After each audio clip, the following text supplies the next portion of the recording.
mixing sports and a little bit of fun. This is fun! On your morning drive, this is Robby and Rexrode. With Robby Stanley and Joe Rexrode. Presented by TJ Anderson Homes of Benchmark Realty. On Nashville's best sports talk, 102.5 and 106.3 The Game. And on the Game Nashville app. Ladies and gentlemen, it's showtime. Happy Monday and welcome into Robby and Rexrode, 102.5, 106.3 The Game. Robby Stanley alongside Joe Rexrode, Nick Fraser here with you on this Monday morning. Hope everybody had a fabulous weekend. We got a big week here in Nashville. The NHL draft in town this week, headlined tonight by the NHL Awards. So Connor McDavid and company in town to, I would imagine Connor McDavid's probably going to have a busy night tonight at Bridgestone Arena with the awards that he's going to bring in, and the NHL draft first round underway on Wednesday. So a big week here in Nashville. Joe Rexrode, good morning. How are you? Yeah, big week. I'm doing all right. Left my cell phone on the counter, so I had to double. It was one of those things you got to make a choice. Like, I mean, you know, you can get through 3 hours of show, no phone, probably would have been fine. But then again, I was like, yeah, I think I gotta do it, man. I gotta go back and get it. So I did, and I made it. You made it with like 5 or 6 minutes to spare. Yeah, good. I actually hit some lights that I haven't been hitting lately. So I hope Izzo wasn't too pissed off. No, he was fine. Yeah, he had already left by the time you got here. He had to catch a flight, go back home, and he'll be back in the morning. Yeah. They've got team workouts and whatnot. They do. Yeah. Nick Fraser, good morning. How are you doing? Good morning, Robert. Good morning, Joseph. Doing well. Just, trying to keep things afloat, as I told Robby. Nick was one run off for his called shot prediction on Saturday with LSU Florida. Yep, He and one predicted homer as well. 5-3.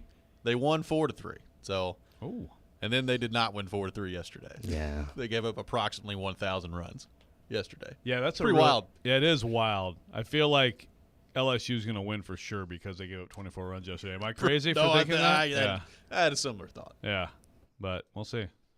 I mean, is Skeens tonight? Is Skeens going to go? I think you'll see him at some point. Probably not starting, though. Fourth inning. Fourth inning. That's what I'm thinking. Third or fourth inning. All right.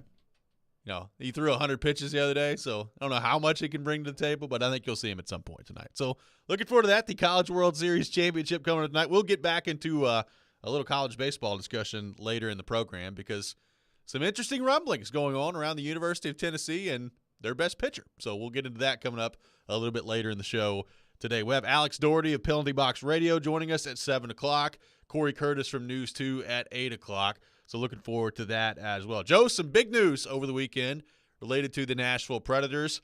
The Predators trade Ryan Johansson to the Colorado Avalanche in exchange for pending unrestricted free agent Alex Galchenyuk. Predators also retaining 50% of Johansson's salary in that trade. So Johansson's got 2 years left on his contract at $8 million per season. Predators will take $4 million of that in each of the next 2 seasons.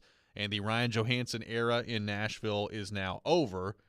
I didn't necessarily see that one coming over the weekend, Rexo. What'd you make of that move? The Predators and Barry Trotz finding a way to move that Ryan Johansson contract and his new team now, the Colorado Avalanche. Yeah, well, I found out about this from a text from you while watching my daughter's flag football practice. And as soon as whatever your text, it was like, oh, wow, Barry Trotz did this or whatever. I was like, uh-oh, Saros is out. Holy cow. So when I quickly then realized what it was, it's like one of those things where you were expecting this thing. And so you're like, oh. And I was like, wow, I'm the same thing. I didn't see that coming. But let me ask you this off the jump on this. Does this tell you that had they not been able to find a trade partner, they were going to buy him out? I don't know. I mean, I could see that line of thinking. Yeah, I mean, it's time to start fresh. Like and let the young guys have more time and all that stuff. Right. Like, I mean, the only thing I guess I would say is if you buy him out, it would have added 2 more years onto this, but less money, right? It would have less been money, it but would have been 2 for those 4 years, right? So, would they have wanted to do that for an extra 2 years? I don't know, but I mean, I could see him going down that road if they were willing to do this and eat up half the salary for the next 2 years. What's the difference in adding $2 million in cap hit 2 years beyond that? Yeah, because I'd kind of talked myself into, they're not going to buy him out. Like, he can still be a useful player. It's just a different role. And I think some of the stuff Barry Trotz said end of this year when they hired Andrew Brunette. That to me, it very spoke clearly about a guy having a different role, right? Yeah. But then you can go back and read those quotes and read them as, yeah, they're ready to just move on one way or another from him. But either way, they did find the trade partner, and I'd be interested to see fans' reaction to this. It seems like for the most part, people embrace this. I think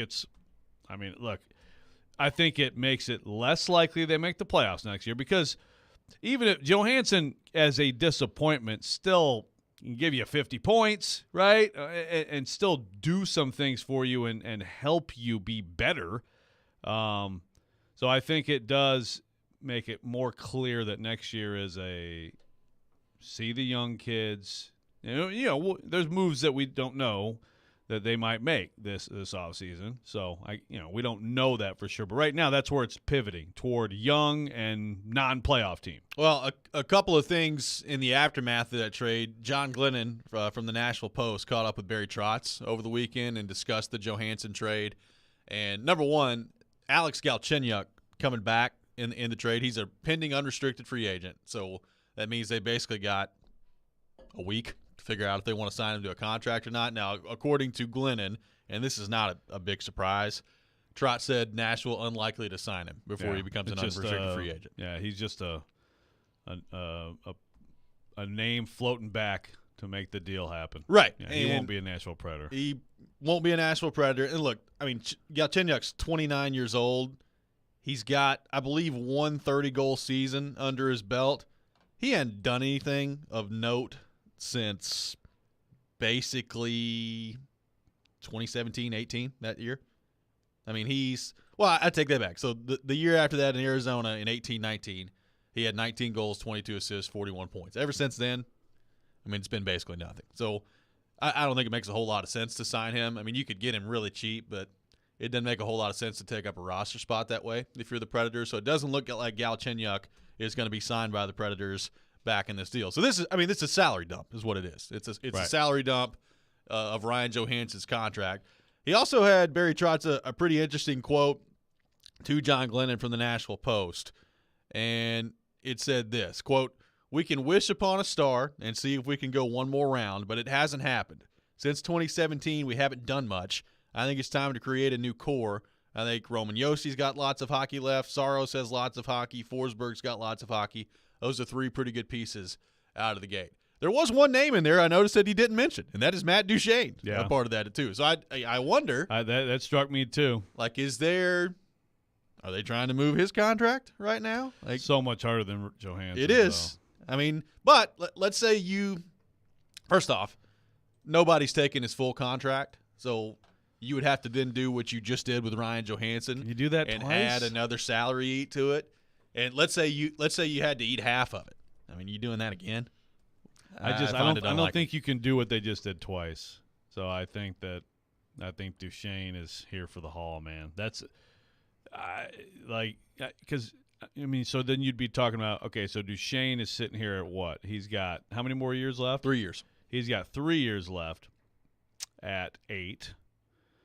I don't think you can do that, can you? I think so. I think you need to hope that he is rejuvenated by these young guys, and he can still give you, a couple 30-goal seasons. Well, let me take it back. You could do it. Now, will they want to do it? I mean, that's the thing. I mean, they've got even more cap space. I think they're somewhere in the neighborhood of like $19 million worth of cap space right now. So, with the younger guys coming in, I don't expect them to be big players in free agency this year. So it's not like you're about to go spend a ton of money. So, I mean, you could do it. Do you really want to eat that up for the next 3 years? Like, you've already cleared a spot with Johansson, and to me, it's kind of like, okay, you could do that, and you can pay your roster of young guys, but I guess to me, it's like, why not have a guy who could score 30 goals for you still?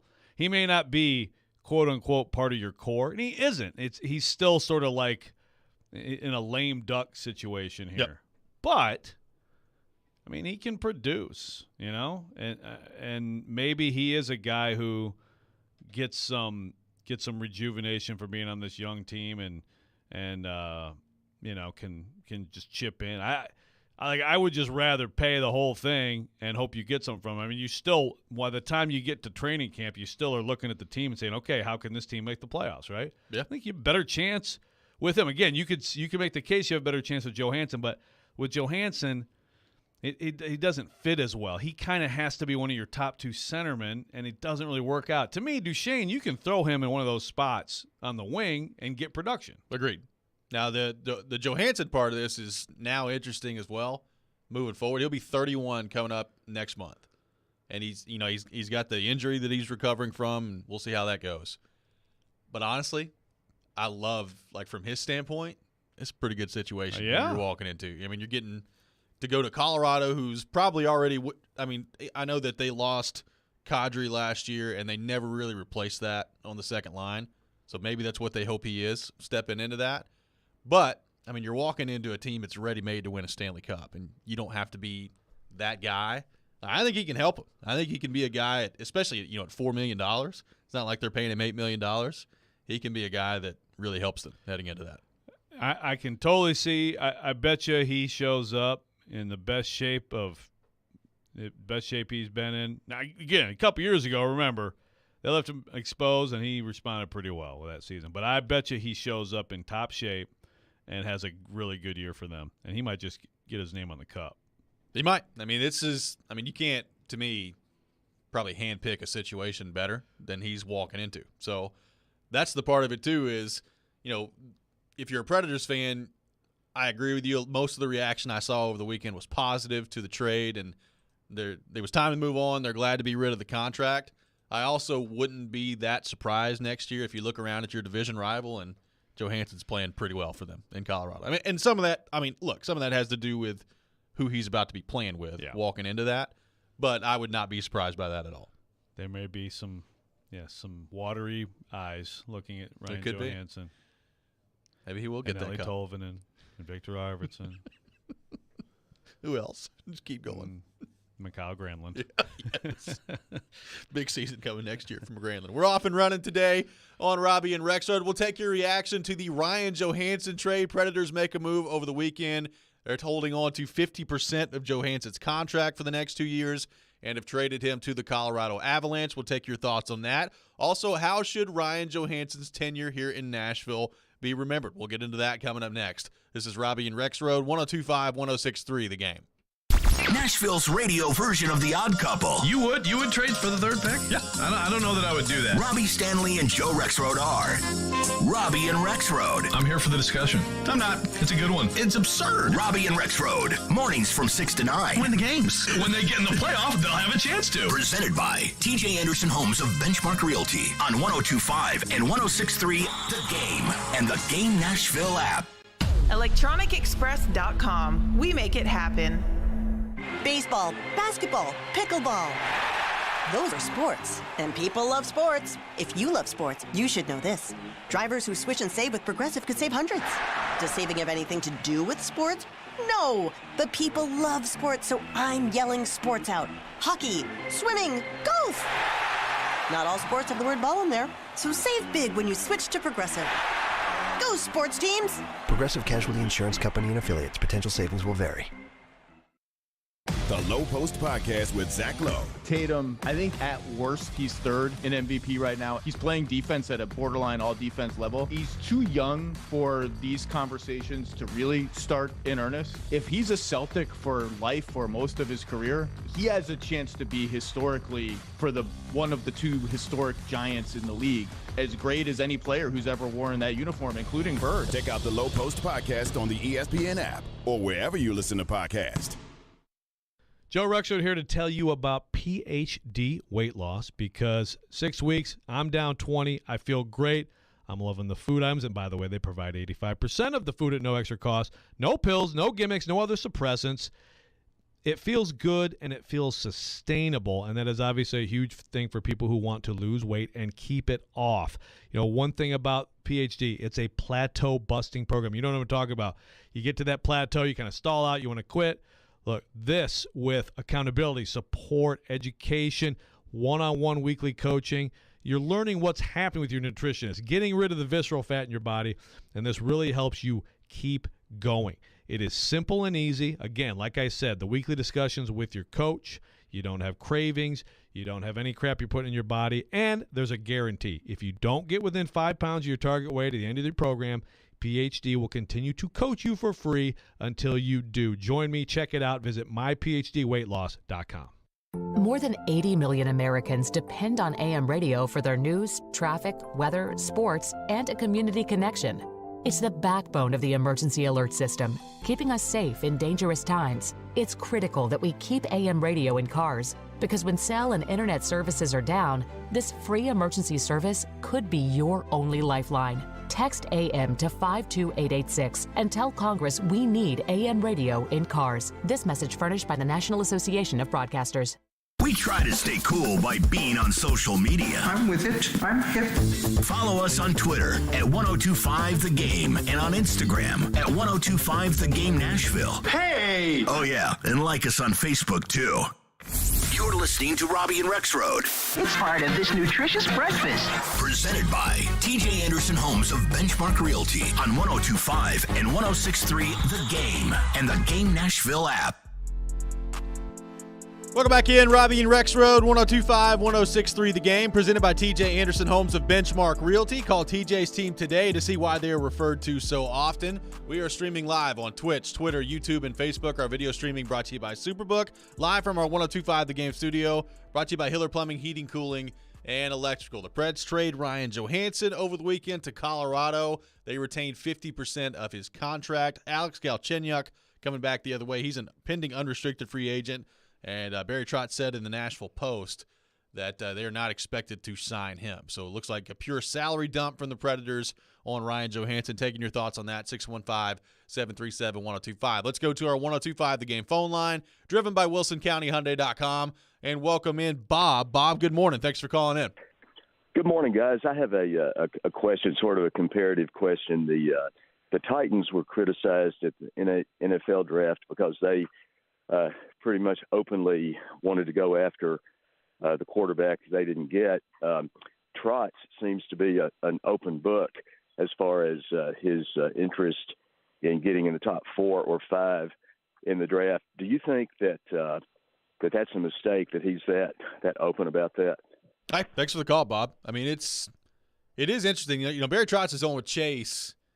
I believe it was Friday. I think it was Friday. I'm getting my days running together, but I think it was Friday when he was on. You know, might have been Thursday. He was supposed to be on at 10, and then he called in at 10:52, and then he traded Ryan Johansson a day later, and everybody's like, "Whoa, maybe that's what he was working on." He has been busy. He has been busy. Look, Barry Trotz, to Bob's point, has made no bones about, he would like to move up. He's talked about it. He'd like to move up. He's talked about, maybe trying to get into the top 5, top 10, somewhere in that neighborhood. Now, he did say in his interview with Chase on Friday that, he's called about teams in the top 5, and right now they just haven't been willing to budge, at least for the price that has been offered, just because, look, when you're picking in the top 5, for the most part, you think that those guys can be franchise-changing players, especially in this draft this year that's going to be really good. So you're going to have to offer a lot to pick in the top 5. But what do you make of what Bob had to say there? Do you have a problem if you're a Predators fan with Trotz openly discussing that? No, I don't. I mean, I get the comparison there. The difference being, basically with the Titans, it was kind of like draft day, and all of a sudden there's all this smoke around the Titans and Stroud and everything like that. So, again, they never came out and said anything. That was basically Diana Rossini at Titans headquarters, kind of broadcasting that, and whatever you believe about that situation. I mean, that's different than this. I mean, to me, it's like just because you say you're interested in getting up there, I don't think that that's like all of a sudden altering strategy from anybody else, right? I mean, it's just, everybody knows what the score is. There's probably a lot of teams that, whether they're saying it or not, are at least making calls about that, right? So I don't think it's some big telegraph or something that's going to end up hurting them or anything like that. Now, whether they can get into there, I have no idea.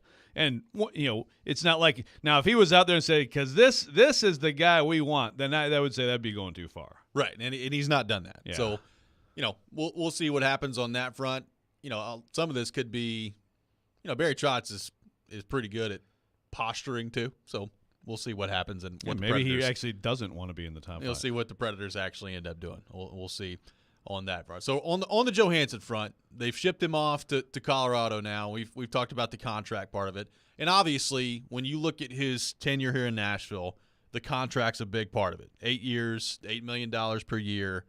And you can make a pretty good argument that in 3 or 4 of those years, probably didn't live up to the money. Now, I would argue in 18, immediately after he signed the deal, he's pretty darn good. Was great in the playoffs that year, too. We talk about the 17 playoffs with Johansson a lot. He was just as good in the 18 playoffs against Colorado and Winnipeg. He didn't get a whole lot of help in those 2 series, but he was just as good. Just go look at the numbers. I think he was at least a point per game. He may have been over a point per game in the 18 playoffs. 19 regular season, I thought he was really good. He had like 50 assists. I thought he was really good that year. So there were years, in my opinion, that he did live up to the $8 million contract, but the totality of it, he probably did not. Now, he was 1-for-1 trade, Johansson, Seth Jones, and I said this over the weekend, Joe. It's not a coincidence to me that they brought him in, and he was kind of that piece they were looking for down the middle. And from 2016 when he came in till probably 2019 when the wheels started to fall off with this group, he was one of the main reasons for their success. And one of the things we're always going to wonder, and nobody will ever know, is if he doesn't get hurt in 2017, what happens? Do the Predators find a way to win a couple extra games in that series against Pittsburgh and win a Stanley Cup? Now, everybody talks about him being hurt. I mean, Pittsburgh had Chris Letang hurt the whole series too, so they could play the same game. What if we had Chris Letang? We can do that all day. But I do think there was a lot of good with Johansson here mixed in with not quite living up to the contract the last few years. How do you think Ryan Johansson should be remembered for his tenure here in Nashville? Yeah, well, I mean, you tweeted shortly after the trade, he's the best center in franchise history. And who's number 2? Probably leg 1. Maybe Fisher, somewhere in that neighborhood. Yeah. Fisher, but certainly, right? I mean, I don't think it's arguable. So he should be remembered for being at the forefront of the best hockey this franchise has ever played. And that's it. I mean, the core of that, obviously, they had the best D-core in the league. Like, you think about the Stanley Cup final run, even with Ryan Ellis somehow playing how he did on a torn-up knee, Ellis, Ekholm, Subban, Yossi, right? And you start there, and you had – but Pecorine and Johansson, I mean, and Forsberg, I think – right, like that's basically where you start. I guess Arvidsson too, right? The Forsberg, Arvidsson, Johansson line, Rene, and that defense core. And then a lot of role players jumping in and doing special things because you always have to have stuff like that in a run.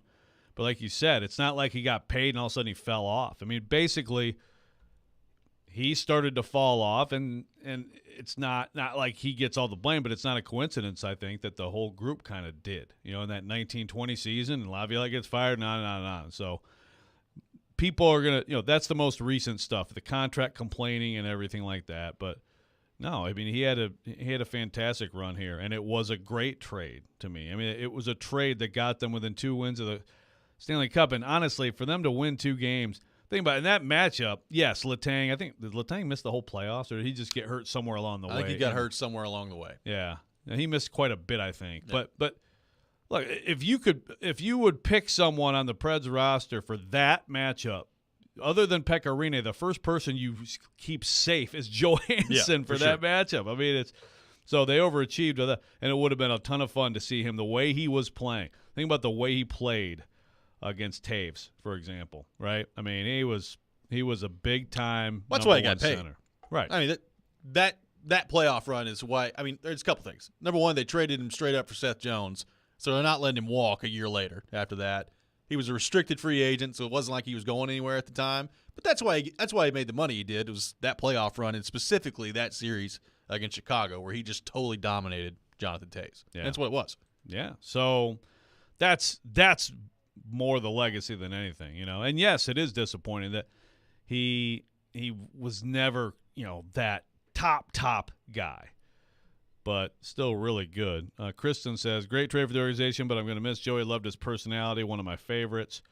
Cam says, Joey should be remembered for the good times. He didn't provide the 90-plus point season that we hoped for. I feel like he was a great locker room glue guy, but it was time, and us not having to throw a sweetener is huge. I totally agree with that. And, yeah, I think around the locker room, I think just about any of us who covered the team or around them at all. It's a loss. It's a loss, man. That guy he had a big personality.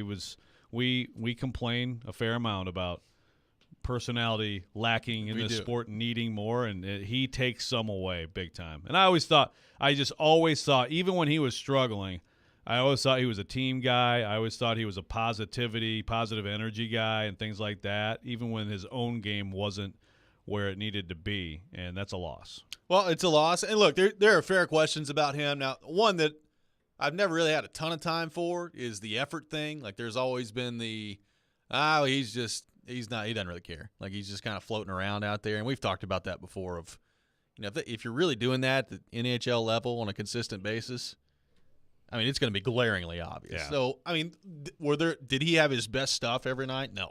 I mean, there's no question about that. And, there are fair questions about consistency level with him and why did that drop off at times and all that. Like you said, I mean, both he and Johansson, when they got exposed in the expansion draft, responded really well. Now, Duchesne was a little bit more explosive in terms of the numbers that he put up, but I thought Johansson, especially given the fact that he didn't play with any winger that year that was worth anything, played really well that season. He so did. We have seen him respond to some of those. And look, I mean, if you go and break down his playoff series, and they're not all great, but for the most part, outside of really that Dallas series where everybody was terrible. All didn't show up. And the Colorado series where they just got absolutely smoked.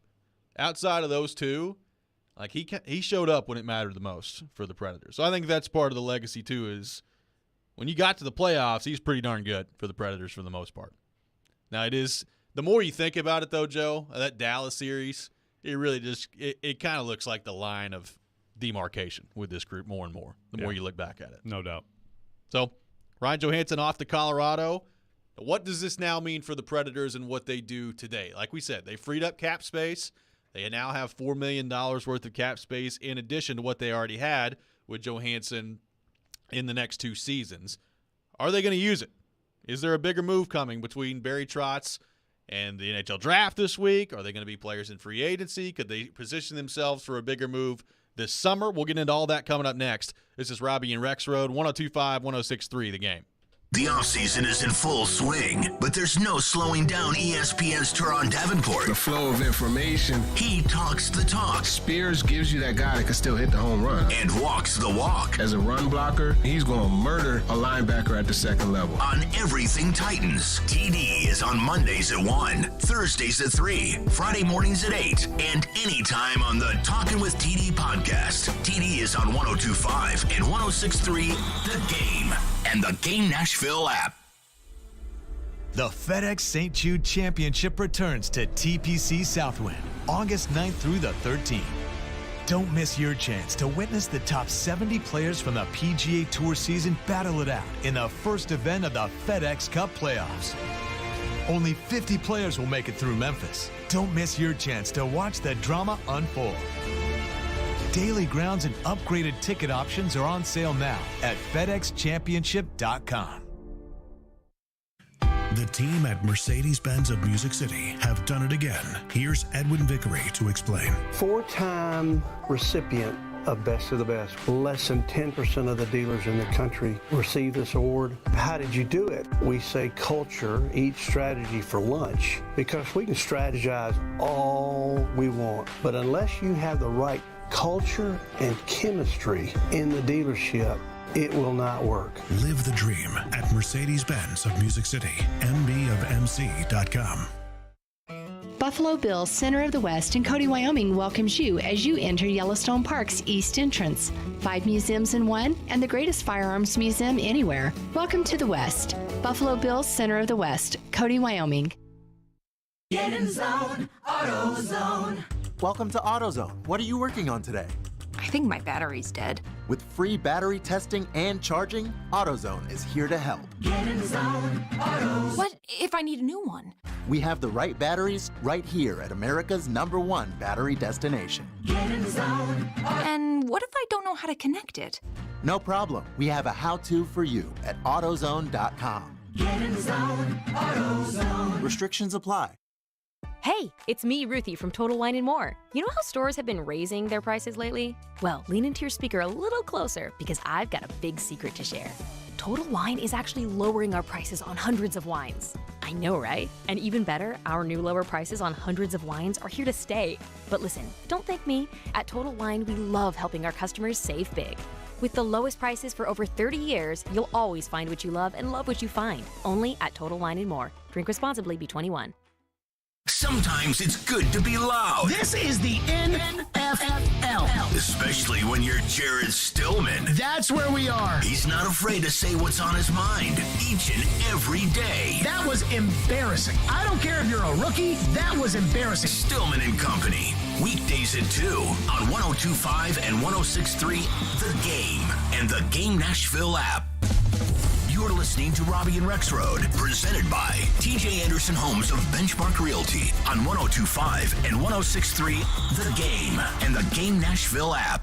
Well, I think when people talk about rebuilds, it's usually a team that's had their long run. They don't have a lot of prospects. They're starting from ground zero, and you're trying to build a winner. We're not in that place. Like a full rebuild. We're also not probably in that place as just a retool. We're probably somewhere in between. And when I say that is we our Milwaukee team this year went very deep, and some of the key players were basically 4 first-round picks. That the guys like Kemmel and a guy like Evangelista and people like that and Askarov were really, really high contributors to the run that Milwaukee had. And they've already played a year in the minors, and you saw them come up and play in the National Hockey League. So their development is really, really strong. Now we're going to add, to that group that we feel is starting to, pop, as we say in the business. You're adding a LaRue, a Schaefer, who's a first-round pick, Sveshnikov. Kemmel went down there and played, 20-some games as one of the youngest players in the American Hockey League, and was very, very good. And teams were targeting him and Evangelista because they were making a difference. That was Barry Trotz, incoming Nashville Predators general manager, with Chase McCabe last Friday, discussing the roster for the Predators and where they're currently at. Now, that came the day before the Ryan Johansson trade to Colorado. And, Joe, it's really interesting. I'm looking at the roster right now for the Predators in terms of their cap hit. You have Matt Duchene making $8 million per year for the next 3 years. Obviously, Philip Forsberg is locked in long-term at $8.5 million per year. You want to take a guess at who the third highest paid forward is right now for the Predators based on cap hit? Well, Ryan Johansson? Well, yes. Still? It is actually still him. So I guess I should have phrased that question better. The third highest paid forward who is still Who's on here the team for the Nashville Predators. That is a great question. Colton Sissons? That's who it is. Yeah. It is Colton Sissons at $2.8 million for the next 3 years. They have him under contract. They have Yakov Trenin for this upcoming season at 1.7. That's it. Like, you've got, other than that, it's Tomasino entry level, Parson in entry level. I'm sure Evangelista when he comes up entry level. Novak right now, he's in, you got to get him figured out, but he's got an $800,000 cap hit this year. You got to get him figured out long term. But, I mean, they're paying hardly anything for their forwards right now. So I'm looking at cap friendly. They've got a projected $19.5 million in cap space as we sit here today. So the question naturally becomes, all right, was Ryan Johansson purely a salary dump because you just wanted to move on and it was time to move on and, go your separate ways, and now you've got some more money in the next couple of summers to tinker around and fill in the edges from here or there? Or is something else coming maybe this week? Is there something bigger coming for the Predators as it relates to a move? Now, you didn't necessarily have to move Ryan Johansson this week if you wanted to take a big swing, because I think before that you had close to $14.5–15 million worth of cap space. So it's not like you couldn't do anything prior to moving Johansson. But I do wonder, with nearly $20 million in cap space, could something else be coming from the Predators this week? Could they involve themselves in maybe some bigger targets via trade? I mean, you asked that, and we just listened to that clip from Barry Trotz. He said it's not he basically said that he downgraded this from a retool. Now, he didn't say it's a full rebuild, but he said it's something in between. Something in between tells me does not speak to someone who's about to trade for a high-priced player. Am I wrong in thinking that way? I don't think you're wrong. It would. I'll put it to you this way. I think they could trade for a high-priced player if that player is 25, long-term, 26, a long-term addition, somewhere in that neighborhood. Right. Like the idea of them going out and I'm just pulling this name out of a hat because I know he's older and it's the first name I thought of. Like the idea of them going out and trading for somebody like John Tavares doesn't make a whole lot of sense to me. Who's on the wrong side of 30, still a very good player, a very highly paid player. But I don't know that I can see them doing that. He's going to – that's a guy a contender right now picks up. Correct. Right. So here's a question. So if you were to go out and again, Michael in Clarksville asked specifically about what? He was talking about Keller, DeBrincat. Yeah. If you were to go out and do something like that, does that hinder what you're trying to do? I mean, look, you want to win. You want to have a good hockey team next year, but – like, does that hinder a long-term plan with any players in terms of giving them an opportunity and really seeing them and trying to build that chemistry that maybe at the expense of success you then later have a payoff? I think it could. Like, to me, if you're going to do it right now, you better be sure. And I realize you can never be, for the most part, like 100% sure that something's going to work out when you make a move. But, I mean, it would need to be – again, and I'm just throwing out a name here. But if you were going to make a move right now, to me, it would need to be like Mitch Marner. We're like, yeah, I know what that guy's going to be. He's going to be pretty darn good. And he might cost a lot of money, but he's going to be a huge part of what you do for the next 6, 7, 8 years, somewhere in that neighborhood. That, to me, is what it would need to be. Like the idea of them just going out and, oh, well, we've got $19.5 million of cap space, might as well use it. Like I think that's how you end up in a cycle that you don't want to be in. And I don't anticipate Barry Trotz doing that. I mean, we referenced the article that John Glennon put out, the Nashville Post, over the weekend. And one of the other quotes from Trotz was, quote, "We've just added $4 million in cap space, and we've also given more opportunity to hopefully the next Ryan Johansson that fans can fall in love with. Part of the deal was to be flexible in terms of cap, but also in terms of commitment and allowing for our young players to develop and grow." So that doesn't sound like a guy that's right now actively looking for a huge trade. And with that quote, my immediate response is, who? Who is that? Right. Who are you talking? Who are you referring to? Is he not here yet? Is he going to grow from the prospect pool? Is he a player to be acquired later? Are you about to draft him this week? Yeah, I mean, is he not? Yeah, is there not actually a specific person in mind, but he's just speaking in generalities, and that may be the answer. Now, Cam asked, what would the Preds be comfortable giving up to move in the top 10 or to trade for DeBrincat? Here's another – it's a good question. Obviously, we don't know. But another question based on what Trotz told Glennon this weekend. He mentioned the core. He mentioned Yossi. He mentioned Forsberg. He mentioned Saros. Does that make you think more that, like, their plan is like they're going to have Saros, they're going to give Saros the huge deal, and Askarov is the guy who – at some point they hope they get assets for? Not necessarily. It reinforces what I think I already believe, which is if you want UC Saros right this second, then you're going to have to come in strong with an offer. I mean, that's what it says to me, is if you want UC Saros via trade, you better be ready to pay a hefty price for it. And like we talked about last week, I don't necessarily disagree with that approach. Like, it's the draft week. This is a long part of the offseason. We see trades happen in the NHL once free agency gets underway, after July 1st.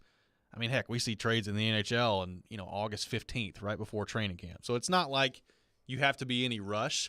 Again, that's just the way I'm reading it. Barry Trotz may look at this thing and say, these people are crazy. There is no way I would ever trade UC Saros. We're signing him to a new deal in a couple years, and we're going to be setting goal for the next 10 years. That could be the way that he views it.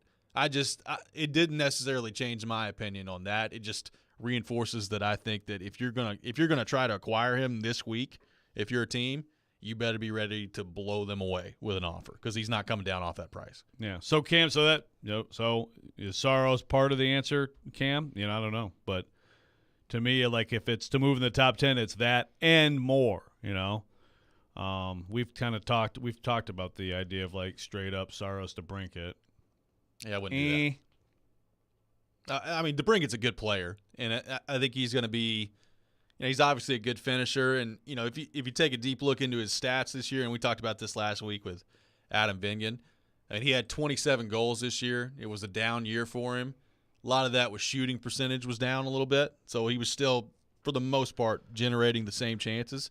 So my guess is that wherever DeBrinket is next year, he'll be back in the 35, 40 goal range, which is great. I mean, if you got that, if you're the Predators, that's awesome. I don't know that I would give up UC Saros for that, but I also don't know if you'd have to give up UC Saros for that. I mean, Ottawa doesn't have a whole lot of leverage in the Alex DeBrincat situation. So I'm interested to see what plays out there. Wayne on the text line says something bigger is definitely coming in the form of a first-line center. Glass will be your second-line center, Novak third line, and Sissons fourth line.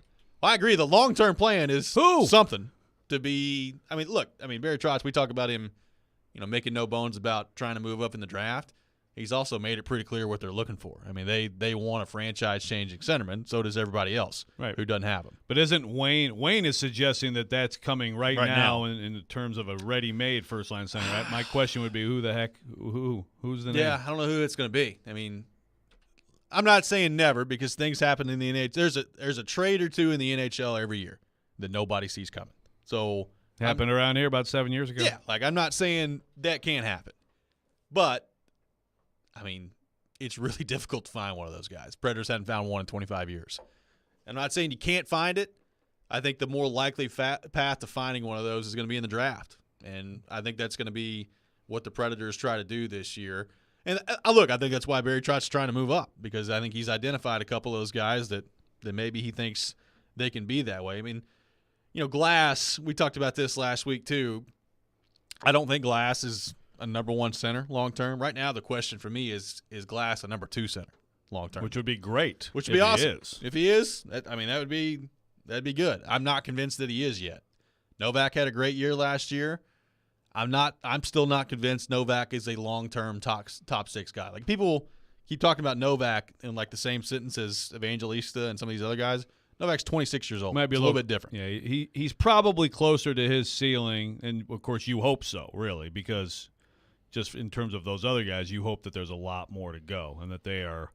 But hey, all credit to Tommy Novak what he did. Yeah, I mean, there's no give him respect. Yeah, and also Wayne, and you're talking about centerman. I still believe that Juuso Parssinen absolutely could factor in there significantly somewhere. So could there be another move coming for the Predators? They have $19.5 million roughly in cap space, according to CapFriendly.com, after the Johansson deal. Should Barry Trotz use that now? 615-737-1025, our phone number. 615-737-1025. We'll take more of your thoughts on that next. Alex Doherty of Penalty Box Radio coming up at 7 o'clock. So looking forward to all that. This is Robby and Rexrode, 102.5, 106.3, The Game. It's going down. It's going down. It's going down. They fight. Jared, you're how do you know, Joe? How do you know? And fight. And because of that, how do you know that, though? How do you know that? But that's okay. It's Jared and Joe. Every Wednesday at 5 p.m., Jared Stillman and Joe Rexrode debate the big topics in sports. Jared versus Joe. Presented by Pella Windows and Doors and Parman Tractor and Equipment on Stillman and Company. Wednesdays at 5 on 102.5 and 106.3, The Game. This is a special alert to all Americans who own a vehicle with less than 200,000 miles with an auto warranty about to expire or with no warranty coverage at all. Due to a decline in the economy, CarShield is announcing a low-cost month-to-month vehicle protection plan that is now available to the public to save any driver out-of-pocket expenses on future auto repairs. Call now to find out how you can pay almost nothing for covered auto repairs. Yes, you heard that correctly. Pay almost nothing for covered auto repairs. An open phone line has been established for all drivers to call for a free quick quote. Call 800-484-5131 now. Drivers who are covered will not have to pay for covered repairs again. This protection plan is at an all-time low. Additionally, drivers who activate this vehicle protection today will also receive free roadside assistance, free towing, and car rental options at no additional cost. Call us for your free quick quote today. 800-484-5131. That's 800-484-5131. What do you have to lose? Call 800-484-5131. Again, 800-484-5131. The choice is yours, Wednesdays at 8:45. Brought to you by Jarrett Companies. Now hiring experienced sprinkler experts. Go to jarrettfire.com. JARRETT fire.com. Jarrett Companies, a company above and beyond industry standards. The Game text line is driven by Wilson County Hyundai. Online at wilsoncountyhyundai.com. Be a part of the conversation. Call or text the Game at 615-737-1025. Golfers, tee it up at Edwin Watts Golf Shops for the huge Callaway Trade-In Trade-Up event happening now through June 30th. Bring in any of your old clubs and receive 2 times your trade-in value towards any new Paradigm, Apex, Big Bertha, Great Big Bertha, and Reva family of clubs. This huge Trade-In Trade-Up event is happening now through June 30th. Edwin Watts Golf Shops, home of the 90-day satisfaction guarantee, serving golfers since 1968. Houston Clinic Orthopedics wants to thank their patients for voting them the #1 orthopedic practice in the Nashville Scene Poll for 3 years in a row. Their physicians specialize in spine, joint replacement, knee, hip, upper extremity, and other orthopedic conditions. At Houston Clinic Orthopedics, they adhere to all CDC guidelines for the patient's and staff safety. To experience world-class orthopedic care and see a list of all physicians, visit their website at tn.houston.com and book your appointment online today. You're locked into Robby and Rexrode, presented by TJ Anderson Homes of Benchmark Realty. I have the radio on. I'm listening to 102.5 and 106.3 The Game and the Game Nashville app. The Nashville Predators have partnered with Tractor Supply to bring you the 25th anniversary block party at Bridgestone Arena. Tractor Supply is here to help you live a life you love. Today through Wednesday, Music City welcomes a week full of events featuring the NHL Awards, 25th anniversary concert, and NHL Draft. Fans can enjoy this free party featuring live music, red carpet walks, games, alumni autographs, food trucks, activations, and more. Don't miss the incredible week of events starting today as the Preds celebrate 25 years. You can find more information on NashvillePredators.com. We are discussing the Predators. We'll have Alex Doherty from Penalty Box Radio coming up at 7 o'clock to break down the Ryan Johansson trade. Look ahead to this week's NHL Draft as well. Right now, taking your thoughts, 615-737-1025. So after the Johansson trade, the Predators have roughly $19.5 million left in cap space. Now, one caveat to that. They still have some restricted free agents they got to figure out, Cody Glass being one of them, Alex Carrier being another one. So we'll see what comes to pass on that. I mean, you could throw Cal Foote in there if you want to. I'm interested to see what they do with that.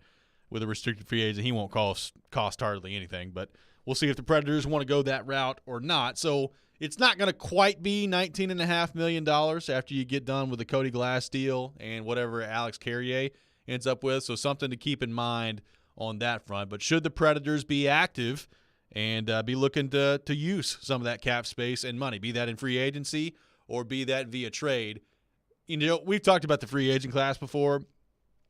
I'm not saying the Predators won't sign anybody in unrestricted free agency. I mean, there could be, a player or two out there that doesn't cost you a whole lot that you could bring in that could play maybe a third-line role for you or something like that. But, I mean, you also have guys like that are younger that I think could use those spots to develop.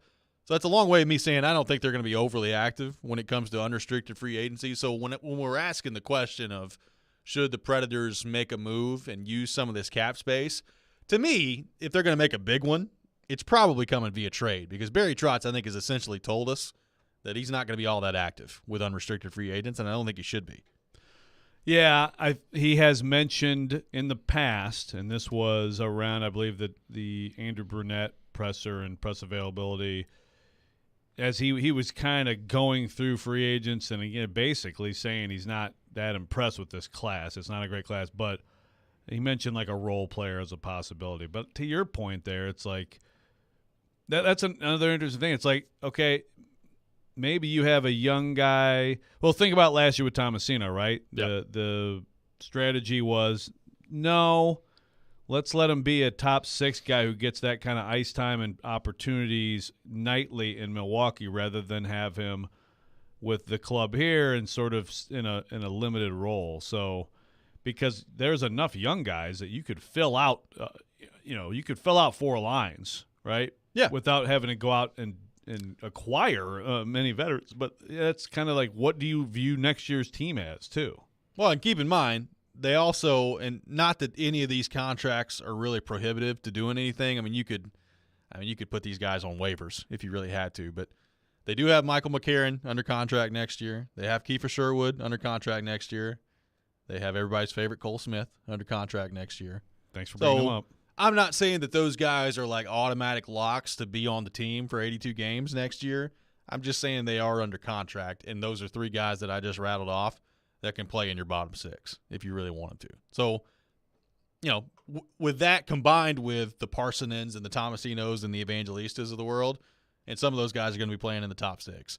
But Trennan's on the team, Sissons is on the team. Like, you've got bottom 6 forwards. Right. Galore, really. Yeah. Yeah. I mean, the question is, how many top 6 forwards do you have? Like, that's really the question you're trying to figure out right now. And how do you want to do you want to say, you know what? Evangelista. I mean, obviously, see camp, how everybody competes, how everybody plays. But is it time to say, you know what, Evangelista? Let's see. 82 games in this league. Or is it like, yeah, let's not put him in that situation quite yet?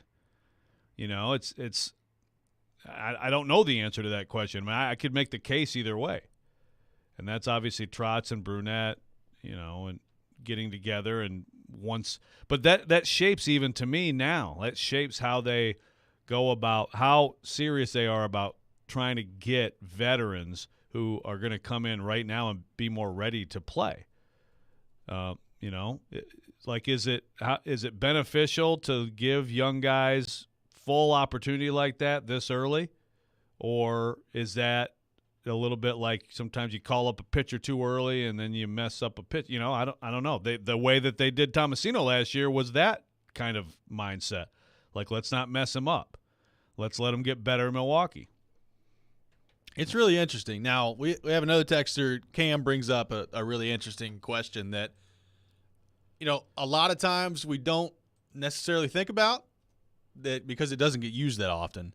But, I mean, you could, if you're Barry Trotz, get involved in the offer sheet part of this where restricted free agents are coming up. And he brings up a name that's really interesting, Cam does, and that's Trevor Zegras in Anaheim. Now, again, if you're going to pay an offer sheet, you've got to be willing to pay whatever the contract is going to be plus the draft compensation of what that's going to look like. So, that's why people hardly ever do it, is because it's a huge cost that you got to pay. Now, having said that, we saw Philadelphia sign Shea Weber to an offer sheet a long time ago, and that's why the Predators had to pay him a ton of money.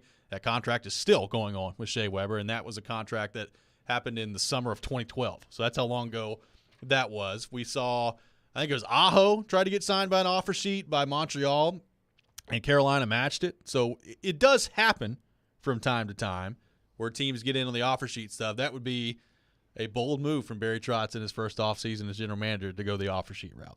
A lot of teams don't like it when you do that. What if he did with Zegras? I mean, I'd take a look at it. I mean, I'd have to. What would they do, though? Talking about Anaheim? Yeah.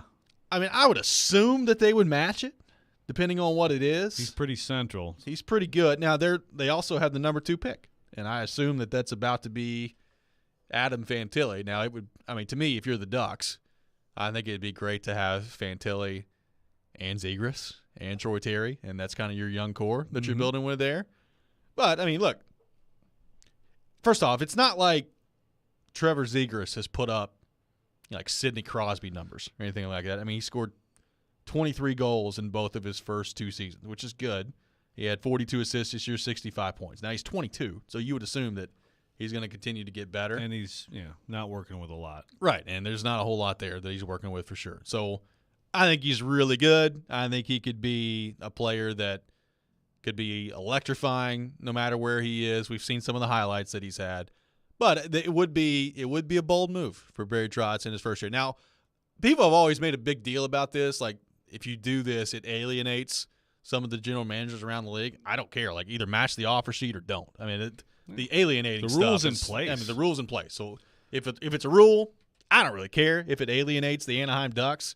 Matter of fact, that'd be half the reason I'd do it if I was Barry Trotz in the Get Predators. that rivalry going again. Get that thing going. But I do wonder. We just don't see people do it a whole lot. So would Barry Trotz be willing to do that for a guy like Trevor Zegras? I don't know. I mean, I'd be really surprised. But, hey, at this point, it's an open canvas, you know. I mean, I have a feeling that he already just did something this last weekend where you're like, oh, okay. Yeah. So I have a feeling there's going to be at least one more thing before camp happens where we're going to be like, oh, really? But it's, again, it just comes down to me so much to like what just this year's team, are they resolved to just sort of like have this, whatever you want to call it, between a retool and a rebuild? That's what he said. Yep. And just really get a look at like what Tomasino. Is Tomasino now, I would assume, like this has got to be the year, okay, top 6 forward, 82 games, go. Let's see what you've got, right? I think, but you still have Duchesne, you have Cody Glass, you have Forsberg, you have Evangelista, you have Parsonen. That's 5 guys right there. So you're counting Evangelista in. I think, to me, he's in right now. I mean, are you more confident that he's in than Tomasino? Yes, I am. That's just me, but I am. I mean, the guy was unbelievable. I think his ceiling's higher, for sure. Like, I think in a couple of years, that'll be clear. But it's interesting because Tomasino, I still think could pan out pretty well too. Oh, I do too. I think Evangelista had a better year this last year, so. I think Parsons. He's a fast riser, man. Parsons no doubt. Got hurt. That's the unfortunate part about how they ended the season was they had a lot of young guys coming up and playing well. He got hurt during that stretch. I would have loved to have seen what he could have done with that opportunity. Yeah. I mean, he would have been honestly, he may have taken Novak's spot, and we would have never saw that out of Novak. So maybe it was a blessing in disguise for Novak, but I would have liked to have seen Parson and what he could do during that stretch. Yeah, I think people are sleeping on Parson a little bit.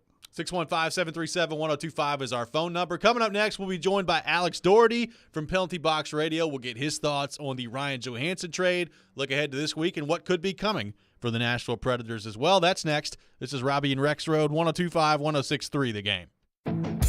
All the big plays. Rebound, try out in front, and Saros covers it up. All the big stories. Andrew Burnett reportedly hired as the next head coach of the Predators, all in one place. We are Nashville's best sports talk, 102.5 and 106.3. Checkered flag is in the air. There's a lot on the quarterback. 46-27 Vanderbilt. What does this group of players need more? The Game and the Game Nashville app. ElectronicExpress.com. We make it happen. 3 days of racing, 3 days of music, one huge weekend event. The Big Machine Music City Grand Prix is not just a race or a festival, it's an experience. Multiple music stations with Flo Rida, Vince Neil, Chris Jansen, Gavin DeGraw, and more. Fast cars going over 200 miles an hour. And a family fun zone with inflatables, Ferris wheels, kids games, and kid-friendly food trucks. Tickets and premium hospitality are on sale now. Go to MusicCityGP.com for tickets and get ready to experience Nashville's premier speed and sound event. The clock is ticking on Genesis Diamond's amazing finance offer. You have until 6 p.m. Saturday to take advantage of the hottest offer of the summer. 5 years, 0 interest financing. Get in now and splurge. Maybe treat yourself. Planning to propose? Get that stunning designer engagement ring starting as low as $67 a month. Or a 3-carat lab-grown center diamond just $99 a month. Nothing down and no interest for 5 years. But hurry, this incredible offer ends Saturday and will not be extended. Only at Genesis Diamond, Green Hills and Cool Springs. On approved credit, see store for details. Men, this is Evan Bass for the Tennessee Men's Clinic. If you're suffering with erectile dysfunction or other sexual health issues, you need to know that there is no one-size-fits-all treatment because everyone's made differently. That's why our urologists and medical providers offer a broader array of treatment options and can even combine or adjust treatments for greater effectiveness. ED can result from aging, low testosterone, prostate issues, underlying medical conditions, and more. And understanding why you have ED is the first step in treating the condition. That's why you need to know your numbers and understand what other factors might be contributing, and then work with an expert to treat it. And that's where we shine. At the Tennessee Men's Clinic, we have protocols that are effective in nearly 90% of cases, which means we'll likely find the right treatment for you and you can get your sex life back. So call us. Your first appointment includes blood work and a medical consult. Call 615-208-9090 or go to TennesseeMen'sClinic.com. We have 2 offices to serve you, Midtown and Franklin. Visit our website to learn more, including side effects. Treatments extra, results vary. Nashville's Best Deals is a great place to save cash fast. Get up to half off or more on dining and entertainment at thegamenashville.com/deals. Check back often for new featured deals and save money now at thegamenashville.com/deals. Live from the Hiller Plumbing, Heating, Cooling, and Electrical Studios. WPRT FM Pegram, WPUZ HD2 Laverne. Nashville's exclusive home for the Nashville Predators. 102.5 and 106.3. 79-52 Vanderbilt. And I think he's got a coach shot by Cheryl. You're going to see more moves. The Game. A Cromwell Media Station. Mixing sports and a little bit of fun. This is fun! On your morning drive. This is Robby and Rexrode. With Robby Stanley and Joe Rexrode. Presented by TJ Anderson Homes of Benchmark Realty. On Nashville's best sports talk. 102.5 and 106.3 The Game. And on the Game Nashville app. Ladies and gentlemen, it's showtime. Hour number 2, Robby and Rexrode, 102.5, 106.3 The Game. Robby Stanley, Joe Rexrode, Nick Fraser here with you on this Monday morning talking Nashville Predators. And to help us do that, we go to our 102.5 The Game phone line, driven by WilsonCountyHyundai.com, and welcome in our friend Alex Doherty from Penalty Box Radio. Alex, good morning. How we doing? I'm doing great. Good morning, gentlemen. How are y'all? Awesome, man. Appreciate you taking time to be with us. So we've discussed the Johansson trade all morning long. He goes to Colorado. Preds retaining 50% of his salary. Alex Galchenyuk coming back the other way, pending UFA forward that I don't think the Predators are going to re-sign. So what do you make of the way that this is played out with Ryan Johansson, and what do you make of Barry Trotz in his first offseason as general manager unloading, to some degree, Johansson's contract? Ooh, yeah. Barry Trotz is just off and running. I mean, he's just the history of the Nashville Predators the future of the Nashville Predators under Barry Trotz is clearly going to be a very interesting one because Trotz is just ready to make the changes. Look, I think this was a great move. It seems pretty obvious that a buyout was on the table. It seems like buying out Ryan Johansson's contract was definitely a conversation. I kind of wonder, I guess Colorado ultimately was like, paying $4 million for Ryan Johansson, even at 30 years old, 31 years old, is worth it for us in order to just go ahead and have him on our roster.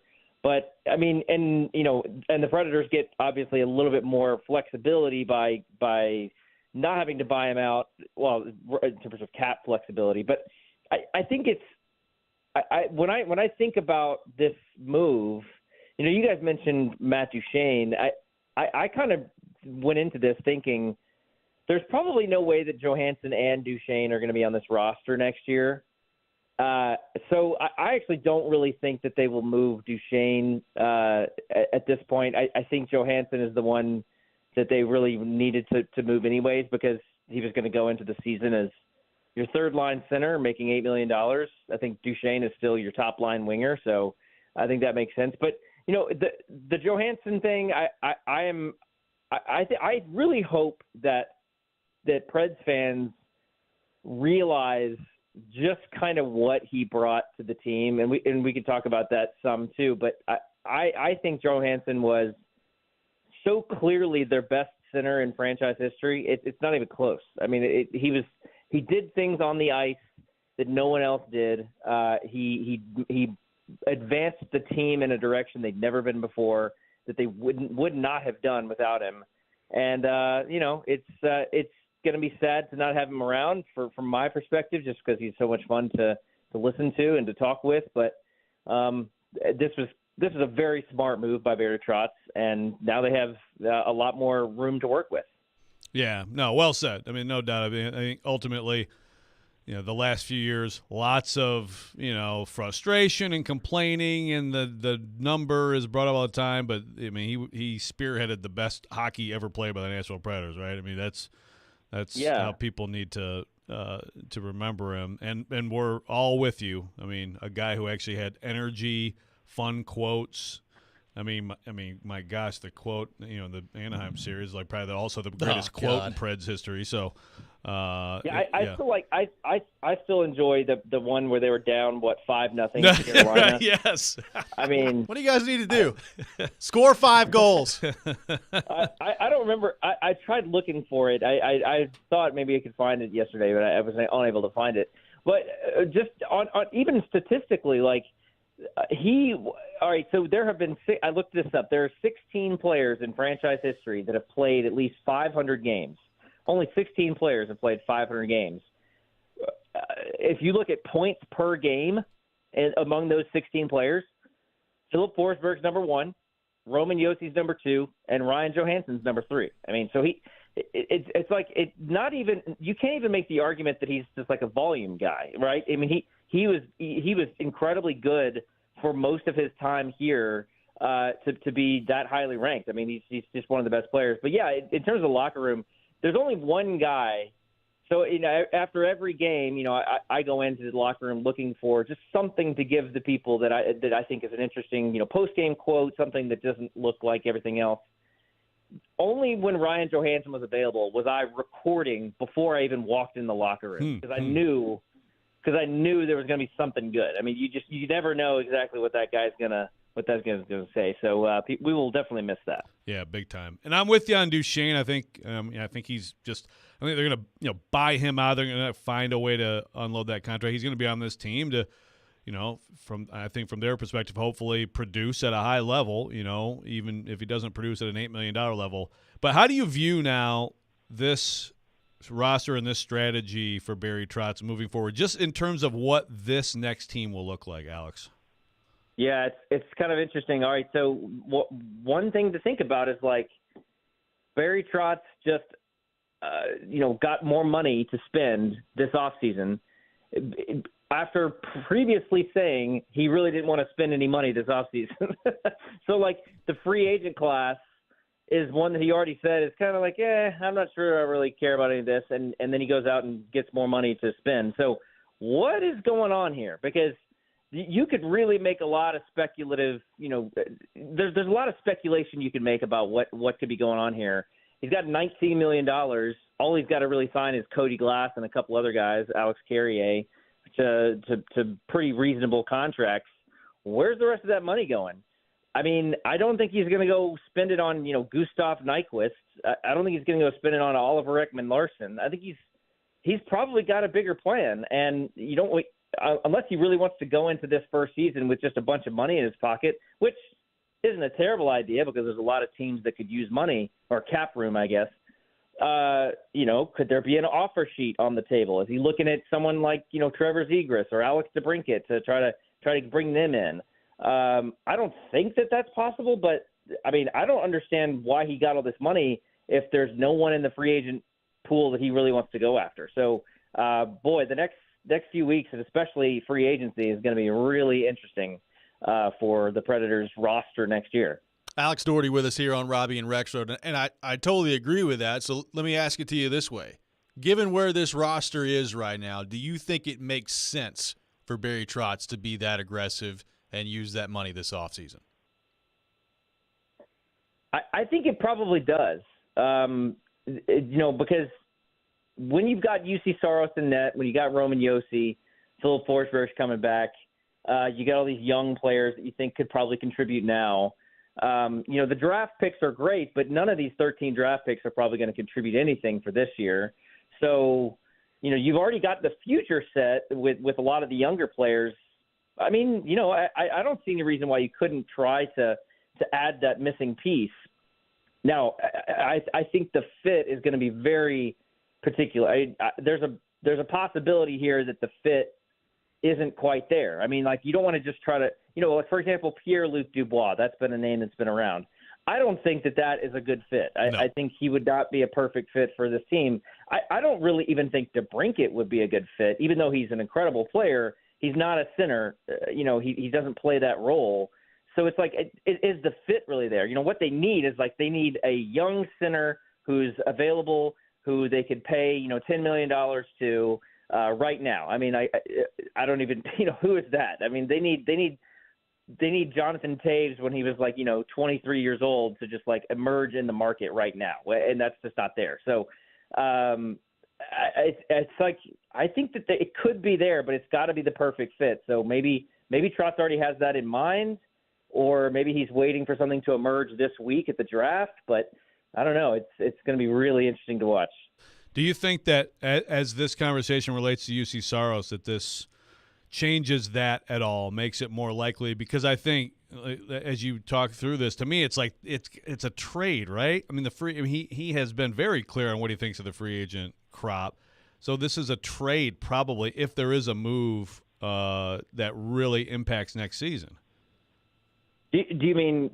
Are they going to trade UC Saros? Yeah, I guess. Yeah, just essentially, how does this now tie into the UC Saros, the ongoing UC Saros discussion about possibly moving him? I think it's, like, kind of set. He's got to be back next year, right? I mean, I kind of always thought that. I didn't really think they were going to move him, but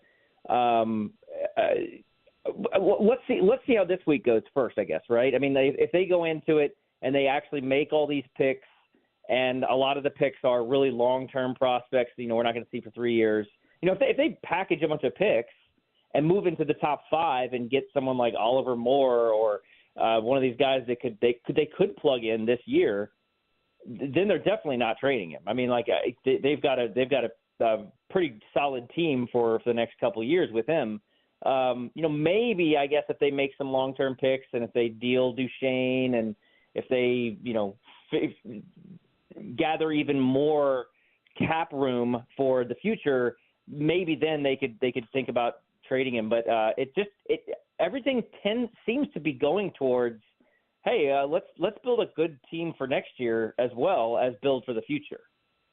Alex, last thing for you, and we brought this up a little bit earlier, and you mentioned it briefly, but I do want to get your thoughts on Duchesne because he's got 3 years left. You mentioned it. They've already moved Johansson.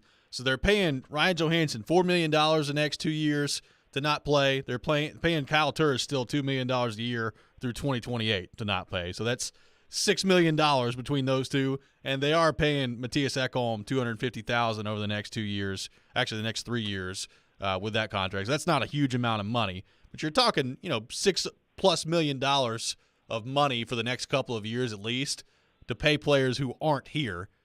Do you even entertain that? Like, let's say somebody wanted Matt Duchesne, and you could do the exact same thing you just did with Ryan Johansson, where you pay half the salary. You even entertaining that if you're Barry Trotz? That's a great question. I probably wouldn't, only because I think you have to make it. It's kind of tricky because the guy. This is the guy that he's got a no move clause, I believe, and he's. Or does he? Partial. He's got a partial. Modified that kicks in this year, and I believe it's like a 7-team list. Right. Yeah. So, but this is a guy that, like, obviously he the whole reason he's here is because he wanted to be here, and so what would that do? The other thing is I don't think maybe I'm in the minority. I don't think that Duchesne has been nearly as I think he's been a pretty productive player. Now he's had one great year and he's had a couple of average or bad years, but overall, like, his underlying metrics have been really, really good. And I still think, eye test, I think he looks pretty good. He had this crazy hand injury. I don't know what that's going to do, but I still think Duchesne's got a couple of years left of being a really productive player. Whereas I don't think I would have said the same thing about Johansson. So, and, with Cody Glass or Tommy Novak, whoever that center is going to be, you need a guy that has speed and can shoot and has some offense on the outside to help those guys. So, with Forsberg and Duchesne over the next, at least 3 years, that's a really good combination that you can kind of build around. I always thought that, Johansson and Duchesne on the team next year probably wasn't going to happen. I do think at least one of them, now we know it's Duchesne, is going to be there. Alex Doherty from Penalty Box Radio, our guest here on Robby and Rexrode. Alex, great stuff, man. Thanks for being with us, and should be a fun week this week. Yeah, busy week. Tons of stuff going on. I assume Joe is going to be at every single thing, right? He's going to be at all of them. Every single one. I'm getting out of town tomorrow morning. Thank you. I really am. He is. He really is.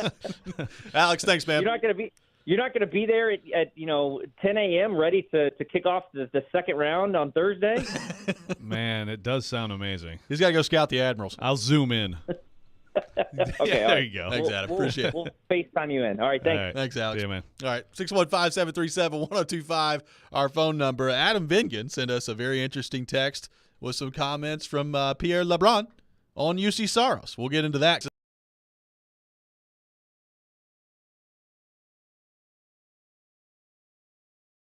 With up to 40% off in every department. Don't miss a TCL 50-inch Roku TV for only $249 or a Maytag laundry pair for just $449 each. Get huge savings on computers, appliances, 4K TVs, smart home, outdoor essentials, and more. Get an HP laptop for only $199 or a Napoleon Freestyle grill for $549. Get up to 3 years free financing throughout the entire store. Electronic Express. We make it happen. The spring menu is here at Kitchen Notes in the Omni Nashville Hotel, featuring their signature cast iron pie with herb roasted chicken, English peas, carrots, potato, simple greens, and a toasted biscuit crumble topping. Or garden succotash with snap peas, black-eyed peas, roasted peppers, sweet corn, tomato, and caramelized onion. Or try the steak fritas with pan-seared ribeye. Kitchen Notes in the Omni Nashville Hotel, open daily till 2 with brunch Friday, Saturday, and Sunday from 7 till 2. Hey y'all, my name is Tiara, and a little thing that I love about the Chick-fil-A Spicy Chicken Biscuit is that it has the perfect amount of spice to jumpstart my day. Whoever thought of it, thank you so much. Hi, my name is Robert, and a little thing I love about Chick-fil-A Spicy Chicken Biscuit is the biscuit. It reminds me of my grandma's homemade biscuit. It's always buttery and savory. Then you add the spices, instant classic. Order the Spicy Chicken Biscuit on the Chick-fil-A app today. Real Chick-fil-A guests paid for their testimonials. Are you kidding me? Gas prices are up again? Somebody has to do something. Well, someone did. That's why I use Upside. Upside? What's that? It's a free app that pays you back real money for every gallon of gas or diesel you buy. I just earned 25 cents back on every gallon of this tank. So the Upside app is free and you actually get cash back every time you use it? No strings attached? Yep, it's awesome. Check it out. It only takes a couple of minutes to sign up. Instead of just watching your dollars go into your tank, start putting money back into your wallet with the free app from Upside. With the price of gas today, it's big news and big money. To cash out of your Upside cash, just transfer it to your bank account, PayPal, or a gift card. Upside users have already earned over $200 million. Now it's your turn. Download the free Upside app and get cash back on every gallon of gas. Use promo code ESPN17 for an extra 25 cents per gallon on your first fill-up. That's code ESPN17. Use code ESPN17 for an extra 25 cents per gallon back in your first fill-up. Cashback's not available in gas in New Jersey and Wisconsin. Want to weigh in on the conversation? It's a brain booster. Slide into our DMs. Or just text or call at 615-737-1025. Our phone line is driven by WilsonCountyHyundai.com. You're locked into Robby and Rexrode. Every morning, first thing. Presented by TJ Anderson Homes of Benchmark Realty on 102.5 and 106.3 The Game and the Game Nashville app. Welcome back in, Robby and Rexrode, 102.5, 106.3 The Game. Robbie Stanley, Joe Rexrode, Nick Fraser here with you on this Monday morning. We are streaming live on Twitch, Twitter, YouTube, and Facebook. Our video streaming brought to you by Superbook, live from our 102.5 The Game studio, brought to you by Hiller Plumbing, Heating, Cooling, and Electrical. Thanks to Alex Doherty from Penalty Box Radio for being with us in the last segment. We'll have Corey Curtis coming up at 8 o'clock from News 2, so looking forward to that. So we're discussing the Predators, taking your thoughts on our phone and text line. Shout out to Adam Vingan for texting us and making us aware of this. But Pierre LeBrun has come out with a piece at The Athletic about 18 minutes ago when this came out, and it's an interesting piece. It kind of goes through how the Johansson deal came together for the Predators. It really just kind of highlights the state of the NHL right now of how hard it is to move contracts with a lot of money and some term left on it based on the salary cap only going up $1 million and how many teams are up against it cap-wise. So that's the main part of the piece that Barry Trotz actually commented on with Pierre LeBrun. And then we get to UC Saros in there, and this is the quote from what Pierre LeBrun just put out there. In the meantime, all the speculation that's been out there about star goaltender UC Saros shouldn't be that loud. Trotz isn't shopping him. And now a quote from Barry Trotz, quote, "No, I've talked to Saros. Listen, I got to listen on everything. What I have to do is improve our hockey team. So I have to listen to everything. My goal is to keep your game changers, your Saroses, your Yossi's, and your Forsbergs. You know, those are game changers. Every team wants to keep 3-4 guys, and you want to build around them. We've got lots of good young kids coming. I just got to make sure I leave roster holes available to them." This is the quote from Barry Trotz. So what do you make of those comments from Barry Trotz on the UC Saros front? You know, I do have to wonder how much of this conversation just revolves around my own desire for Yaroslav Askarov to be up here doing wacky, wild things and giving us so much entertainment. Yeah. That tells me that UC Saros is not going to be traded and is probably going to get the long-term deal and is just going to be the goalie here for a long time. And I'm not saying that's the wrong choice. You know, I think it's, again, it comes down to, do you believe Askarov, those traits are going to turn into a great goaltender? Because if you do, then you have more years of that, and you have more years of much lower cap hit of that, and that can help you with the rest of the team. But if you're just like right now, like, look, not sure, hopefully, not sure, but I know what Saros is, and he's worth paying. And look, again, I'm not saying that's wrong. I do think it's a really interesting and close choice, in my opinion. That sounds like a guy who is kind of leaning toward just UC Saros is going to have a Pekka Rinne-like career in Nashville. Yeah, I mean, that's what it sounds like. Now, again, we're a year out from the Predators even being able to do anything on Saros' next deal. Like, they can't even sign him to an extension until July 1st of next year. So you got a full calendar year left until you can even touch the contract. There's a lot that could change between now and then. I mean, and I'm not saying that it will. It goes back to what we talked about earlier. It's pretty clear that Barry Trotz is not in a rush when it comes to this decision. Now, maybe his plan is it's UC Saros, and that's what it's going to be for the next 2 years under this contract, and then another 6, 7, 8 years after that. And he's going to be our goalie. And like you said, it's going to be a Pekka Rinne-type career, and that's who they're committing to. And maybe that's the way they go. And again, I'm not saying that's necessarily the wrong way. It's probably not the way I'd do it, just because I think you can allocate the money elsewhere. But maybe that's the way they decided to go. Like, I'll put it to you this way. If they give UC Saros a big contract, am I going to sit here and say, ooh, I don't know how that contract's going to age? No, I think he's going to be pretty good. So I understand the idea of giving him the money. I do – if you're a team out there that's interested in Saros, how high are you willing to go right now? I mean, Barry Trotz has said he's listening, which of course he is. He's a general manager. You have to listen on everything. How high would you be willing to go to get it to a point where Barry Trotz has to sit down and say, I got to think about that one? I don't know. Like, what is that point now if you're Barry Trotz where you go from, I'll listen to stuff to I will actually consider trading him? Like, what does that look like? What does the offer have to be? Must be pretty high. Astronomical. Yeah. And that's fine. But again, as we've talked about a lot, if he takes a little bit of a step back, or even if he doesn't, then he's down to 1 year left on that contract. The return is probably less a year from now. Yeah. So then you're not going to trade him then either, right? Now, maybe, like you said, things can change. So maybe he does take a little bit of a step back, and you're a little bit concerned, and maybe Askarov is just outrageous this next year. That's to me what would change. You've seen Askarov for 1 year. And for the most part, he was really good. Now, he ran into a wall in the last part of the playoffs there, and they put in Devin Cooley, and he didn't even play in the last few games of the series. But for the most part, he was pretty good.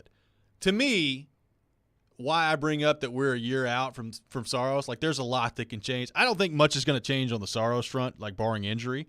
Like, if he plays we know that. I mean, he's going to be good. It's been enough. Yeah. What could change really good. is Askarov looks like next year that he just is incredible, and he looks like he is going to be what you drafted him to be. I mean, we've talked about it. Goalies don't get drafted in the first round very much. Predators did that. He's one of the best goalie prospects in the league right now. So if he comes out next year in Milwaukee, and I don't know, he plays 55 games, he wins 34 of them. His save percentage is .928, .930. All of a sudden, you're looking around and you're saying, oh, man, like he looks phenomenal out there. That's what could change. Well, now, and if that does happen, now you can also start thinking about the assets you can get for him. You could. You have to trade one of them. I don't see any way around it. Like, you've got to trade one of them. So if that happens, yes, you can start looking at it differently from your own goalie long-term perspective, but you could also start saying, okay, everybody, hope you all are noticing this because this is a high-level prospect, and we're taking calls on him too.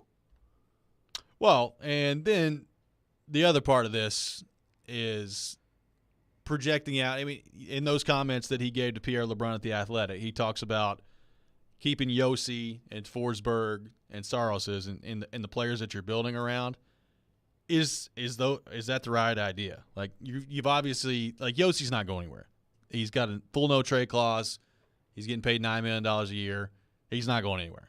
Forsberg's got a no trade clause. He's not going anywhere. So that's money that's locked in from now for the next. In Forsberg's case, he's got 7 more years left on that deal. Yossi, I'd have to look, but he's got I think he's through 5. 28. Yeah, like he's got a while left on that deal. So those two guys aren't going anywhere.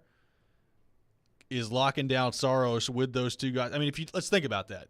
$8.5 million for Forsberg, $9 million for Yossi.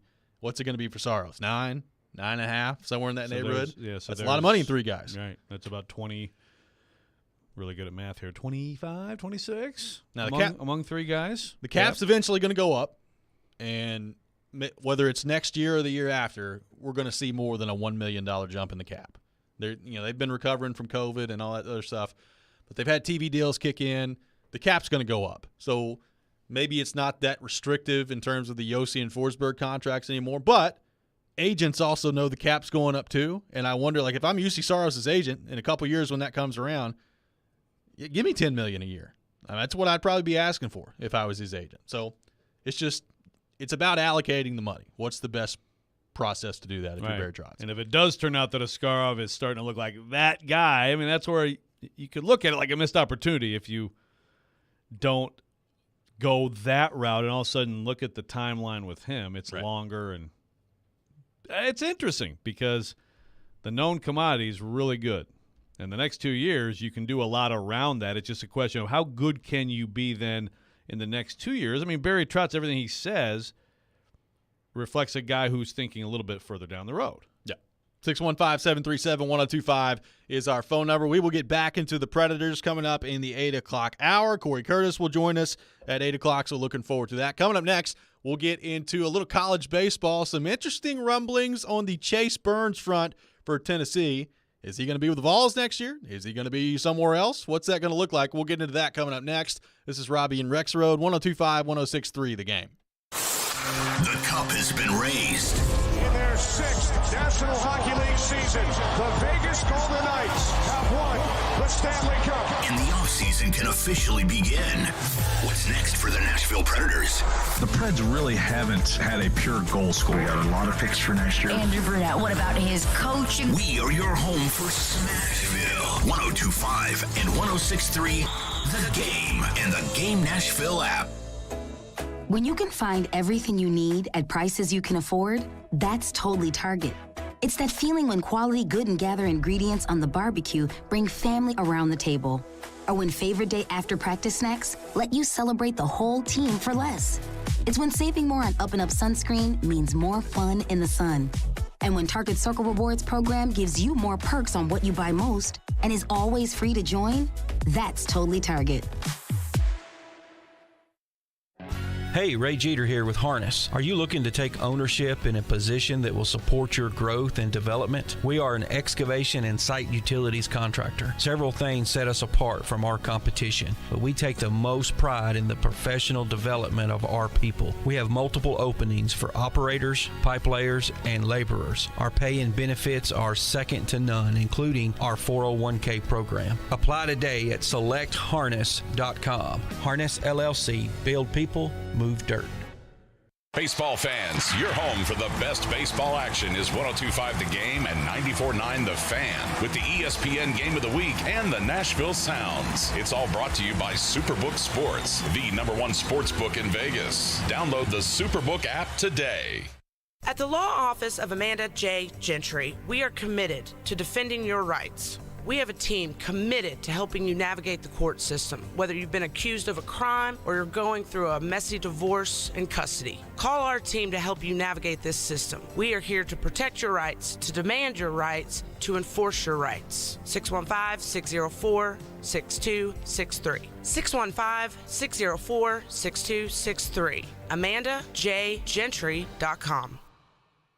The clock is ticking on Genesis Diamond's amazing finance offer. You have until 6 p.m. Saturday to take advantage of the hottest offer of the summer. 5 years, 0 interest financing. Get in now and splurge. Maybe treat yourself. Planning to propose? Get that stunning designer engagement ring starting as low as $67 a month. Or a 3-carat lab-grown center diamond just $99 a month. Nothing down and no interest for 5 years. But hurry, this incredible offer ends Saturday and will not be extended. Only at Genesis Diamond, Green Hills and Cool Springs. On approved credit, see store for details.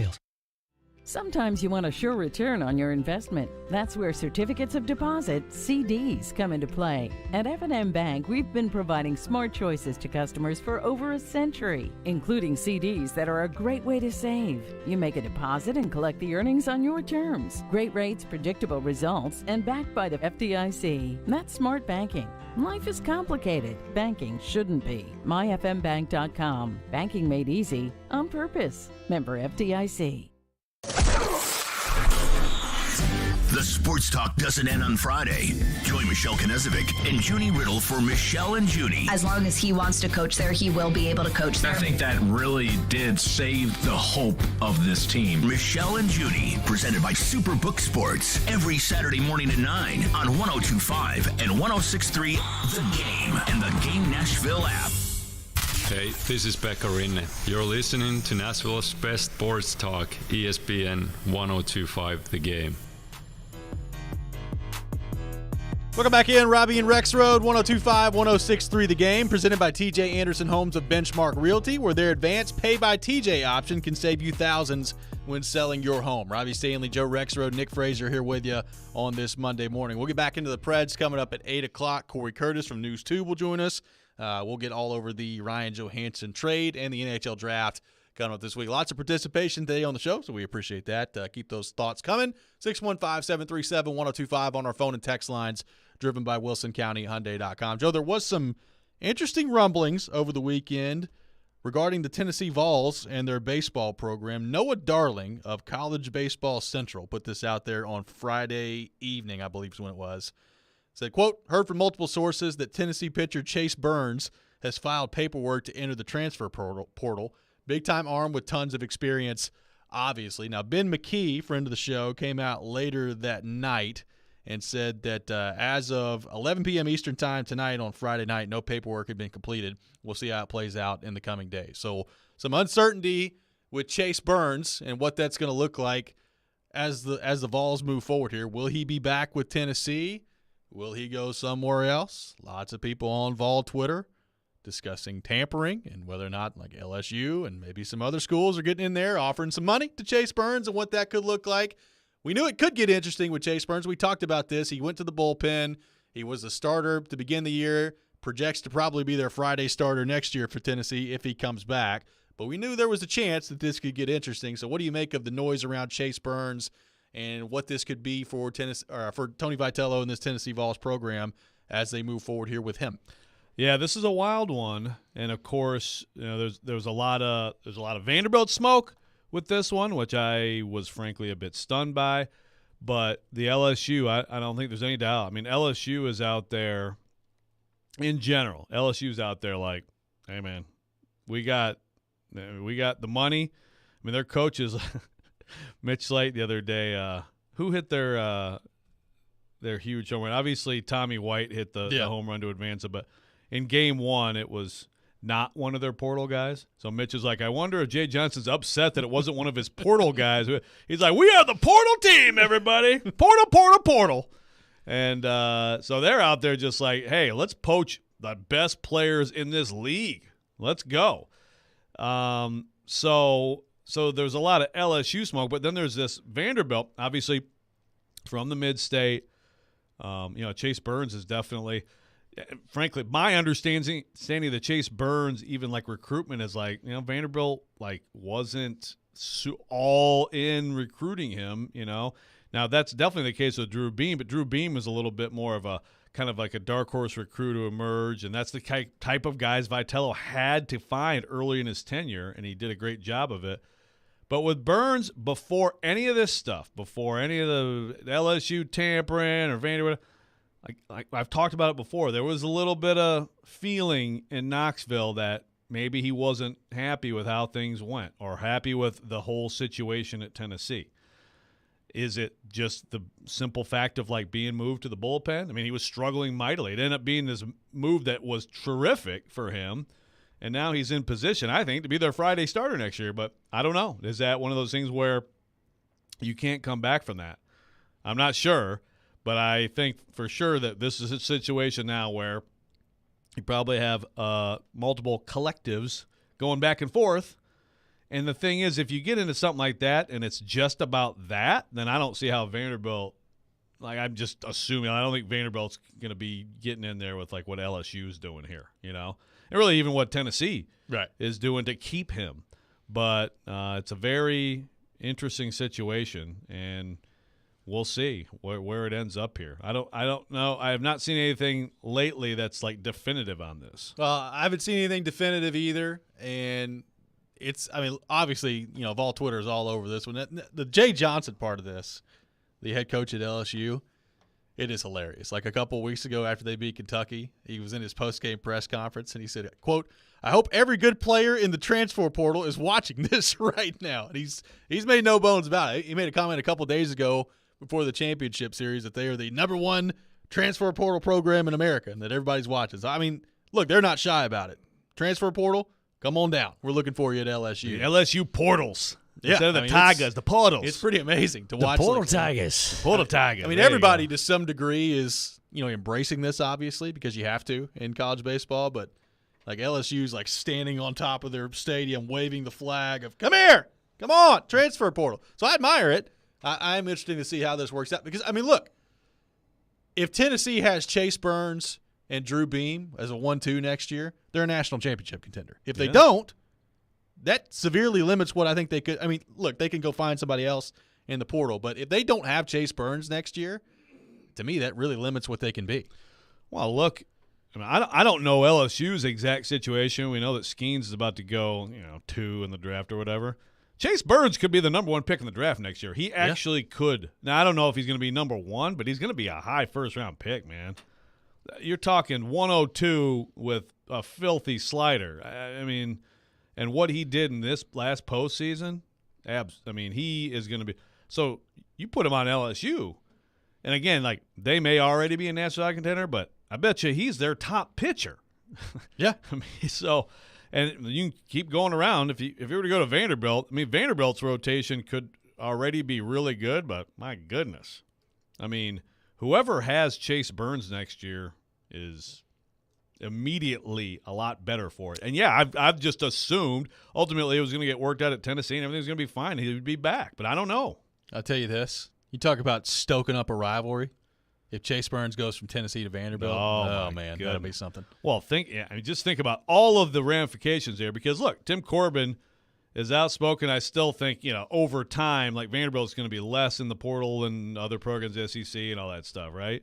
But if he takes that guy in the portal, yes, my goodness. I mean, I got to be there for, like, the next time Vitello's asked about it, you know? I mean, but this is how the game is played now. And it's, this is not the last time that we're going to have something like this where within the league. We already see it in hoops.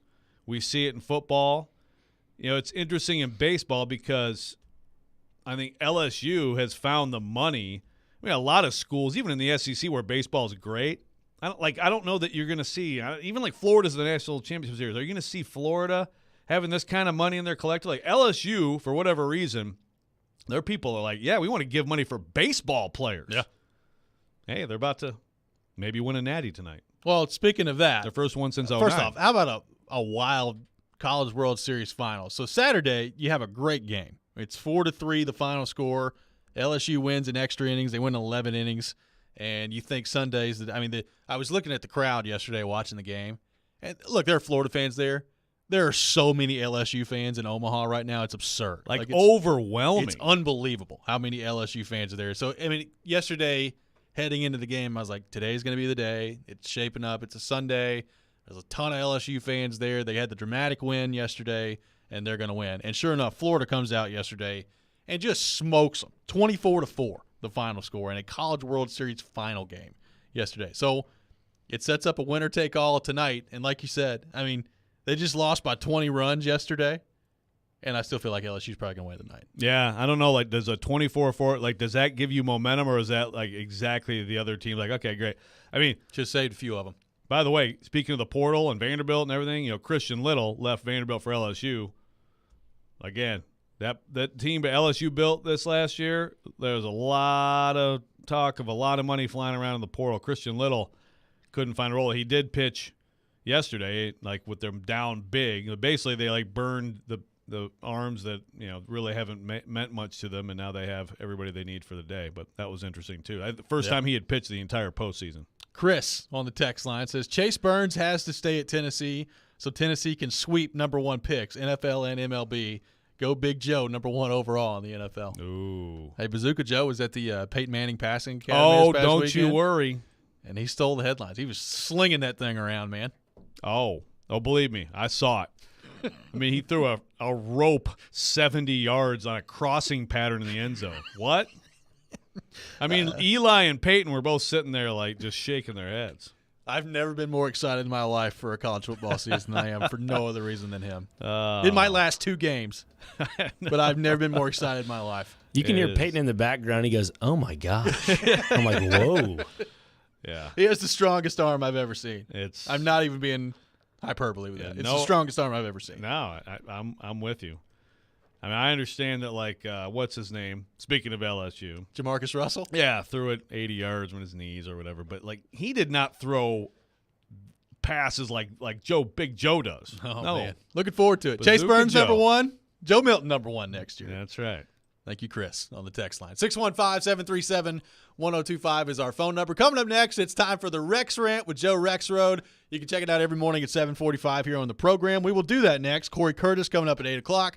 All that ahead. This is Robby and Rexrode, 102.5, 106.3, The Game.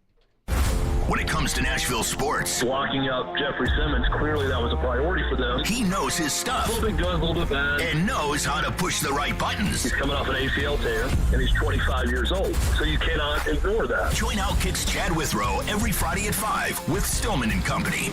Withrow. What I hate more than anything is people that are phony and not true to themselves. Is on 102.5 and 106.3 The Game and the Game Nashville app.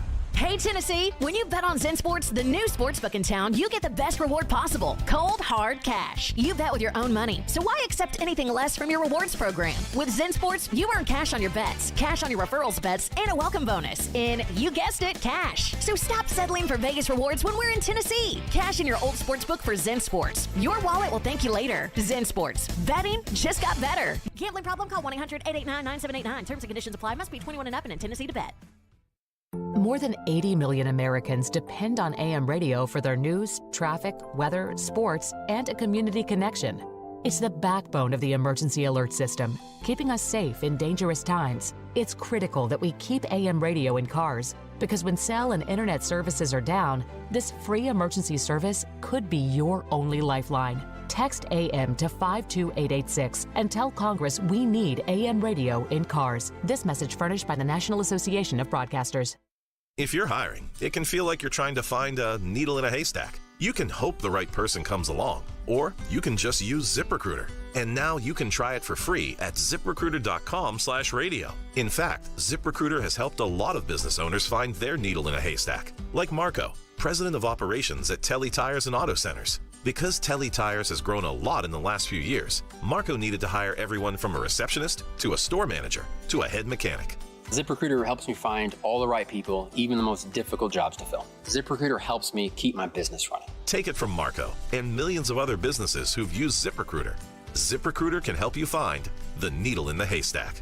See why 4 out of 5 employers who post a job on ZipRecruiter get a quality candidate within the first day. And right now, you can try ZipRecruiter for free. That's right, free at ZipRecruiter.com/radio. That's ZipRecruiter.com/RADIO. ZipRecruiter.com/radio. ZipRecruiter, the smartest way to hire.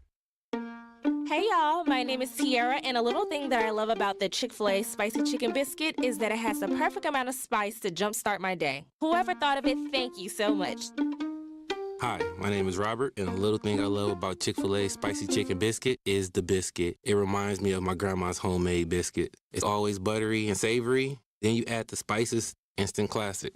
Order the Spicy Chicken Biscuit on the Chick-fil-A app today. Real Chick-fil-A guests paid for their testimonials. You're listening to Robby and Rexrode. It's part of this nutritious breakfast. Presented by TJ Anderson Homes of Benchmark Realty on 102.5 and 106.3 The Game and the Game Nashville app. Sometimes he wakes up on the wrong side of the bed. And sometimes he's just, well, Joe. Awkward moment, let's do it. This is the Rex Rant, now on Robby and Rexrode. And it is that time of the day, time for the Rex Rant with Joe Rexrode. You can check it out every morning at 7:45, either the Rex Rant, the Rob Rant, the Red Rant. One of us will be ranting every morning at 7:45. A little Kokomo. This will be your last Rex Rant for a couple weeks. It will. So I got to make. So I'm actually gonna get 2 in today because. Oh, good. I need to respond to Robert Nashville on the text line now. Okay. So I'll go to that second, but we don't need to spend the whole time on my original topic. But I just want to say, first of all, thanks. Shout out Katie Rexrode, who has been buying my clothing, pretty much exclusively buying my clothing, dressing me now for more than our marriage. Our marriage is in year 21, so we're going back. Okay, we're going back to the 1900s, the 20th century. Not quite, but almost. The 1900s. Good. The aughts. We're certainly going back to the aughts. Yes. But recently bought me a pair of shorts. I'm going to show them to you because I'm just a little sketchy on this trend in men's fashion. Okay. So hold on. Those are – is green the right color? And also a little high. A little up there. That's the point. Yes, they are green. I have white chicken legs, okay? I do not need this much thigh showing. Look, I'm not saying I have to have UNLV, hoop shorts down to midway down to my ankles. By the way, UNLV deserves credit for the baggy shorts, not the Fab Five. UNLV was a couple years before them. But regardless, it became a big thing. And for a long time in basketball, it got to the point in hoops shorts where seriously it was like people wearing pajamas. Yeah. So there was I like that it kind of came back. We don't want it back to the 80s where the jock strap's coming out of the bottom of the shorts. Well, that's what I was going to ask you. Did you wear that? Well, look, you can find me hooping at age 12, and that's what everybody wore. Yeah. So I like but with men's clothing like shorts, I need a little bit more leg coverage here, okay? Well, you're quadzilla. When you have those quads that you have, you just got to show them off every now and then. Dude, again, these legs, I have the legs of a 6'8" guy. I wish that I didn't have a super short torso. I actually could have done something in hoops, But it's just and also if we're going to talk about shorts fashion, I went to Bonnaroo, and because you have to put all this stuff, you put your rain, your rain jackets, what the heck, ponchos, in there and all this stuff. I wore cargo shorts. Yeah. It was fantastic. I miss cargo shorts. I want long, leg coverage cargo shorts every day. You Get can all put these stuff in all pockets? these different pockets. Yeah. So at Bonnaroo, it was fine. Katie's like, yeah, wear those cargo shorts. But if I wore those out to dinner, Katie would, be down. So look, these are nice, but I'm a little bit sketchy on showing this much leg. And I feel like, and she said that they're actually the more popular ones are even shorter than this. And I'm just not into that, man. See, I wear cargo shorts all the time. I Good wear for cargo you. shorts out a lot, and my wife hates it. Like every time I do it, she's like, "You dress literally like a 12-year-old." And I'm like, "No, I don't." 12-year-olds nowadays, they wear the high shorts. I'm not doing it. I dress like a 12-year-old from 2006. From back in your day. Yeah. Yeah, I only have one pair of those cargo shorts that I even have anymore. I guess she gave them away or something, and I really miss them. I used to have like exclusively cargo. And you know what? I kind of miss jorts too. I would wear some jorts. Let's go to Florida Gator game. There's all kinds of jorts out there. Jorts galore. There's jorts everywhere. So I came to Knoxville one time. I was like, man, I've never seen a bigger collection of overalls and jorts in my entire life than I do right now. Oh my goodness. So if anybody has any comments on my thighs or whatever you'd like to talk about, let me know. Meanwhile, Robert in Nashville says, I really would have liked to see what the new coach would have gotten Ryan Johansson, to see how much of Johansson's complacency was driven by John Hines' strategy. Best of luck, Ryan. Enjoy all your upcoming 40-goal seasons. Yeah. So so we don't revise history here, let's recall that Ryan Johansson's struggles were one of the big issues that got Peter Laviolette fired. That's correct. Okay? Can we please understand that? And in fact, so I still remember the pandemic and having an interview, getting Johansson on the phone talking about his struggles that year, which basically, like, I don't know, John Hines had coached like 2 weeks of him or whatever, and then it got paused. Yeah, whatever it was. It was a little more than 2 weeks. And it was a really good interview, and Johansson was really honest about, man, I watched the film and like all this stuff. I mean, he had been struggling a lot to just be as impactful as he had been. People also tweeting or YouTubing at you about he'll be known as an overall lazy player. Yep. I mean, that's also overstating it too. Sometimes people just aren't as good as they were during a stretch, or they just aren't as good as you think they are. They aren't as good as their contract dictates they should be.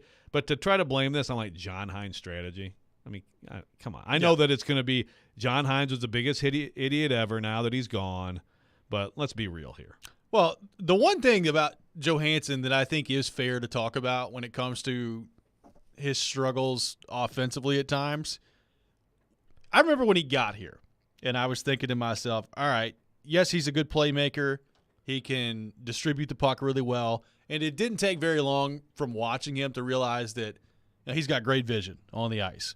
But one thing I did say was he could score down the middle. Like, he had the 2 years before that, he scored 33 in 13-14 for Columbus, and he scored 26 the next year.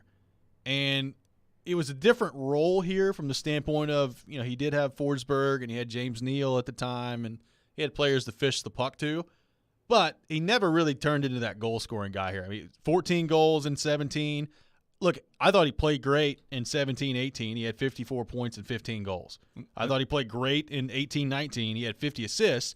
He had 14 goals. And how many times, if we went back to like a random game during that time of various people saying, man, Ryan Johansson needs to shoot the puck more. Yeah. Shoot the puck. Yeah, because he has a really good shot. And that's what made the year before last interesting, because he didn't really play with talented wingers that year. I mean, he had a stretch where he played with Forsberg and Duchesne. But for the most part, it was Granlund, Forsberg, and Duchesne that year, and Johansson was playing with Luke Cunnin and whoever else. So, I mean, he had nobody with him on the wing, and he scored 26.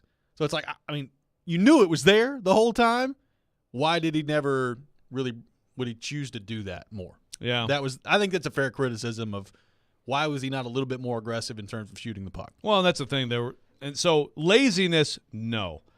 Willingness to get in there and take the hits around the net. I think there were times when it's like, because whenever he did it, you're like, yeah, who's moving him out of there? Right. And look at how that works out for him. I do think that year with the goals, the power play was a big part of it, just like all those guys, right?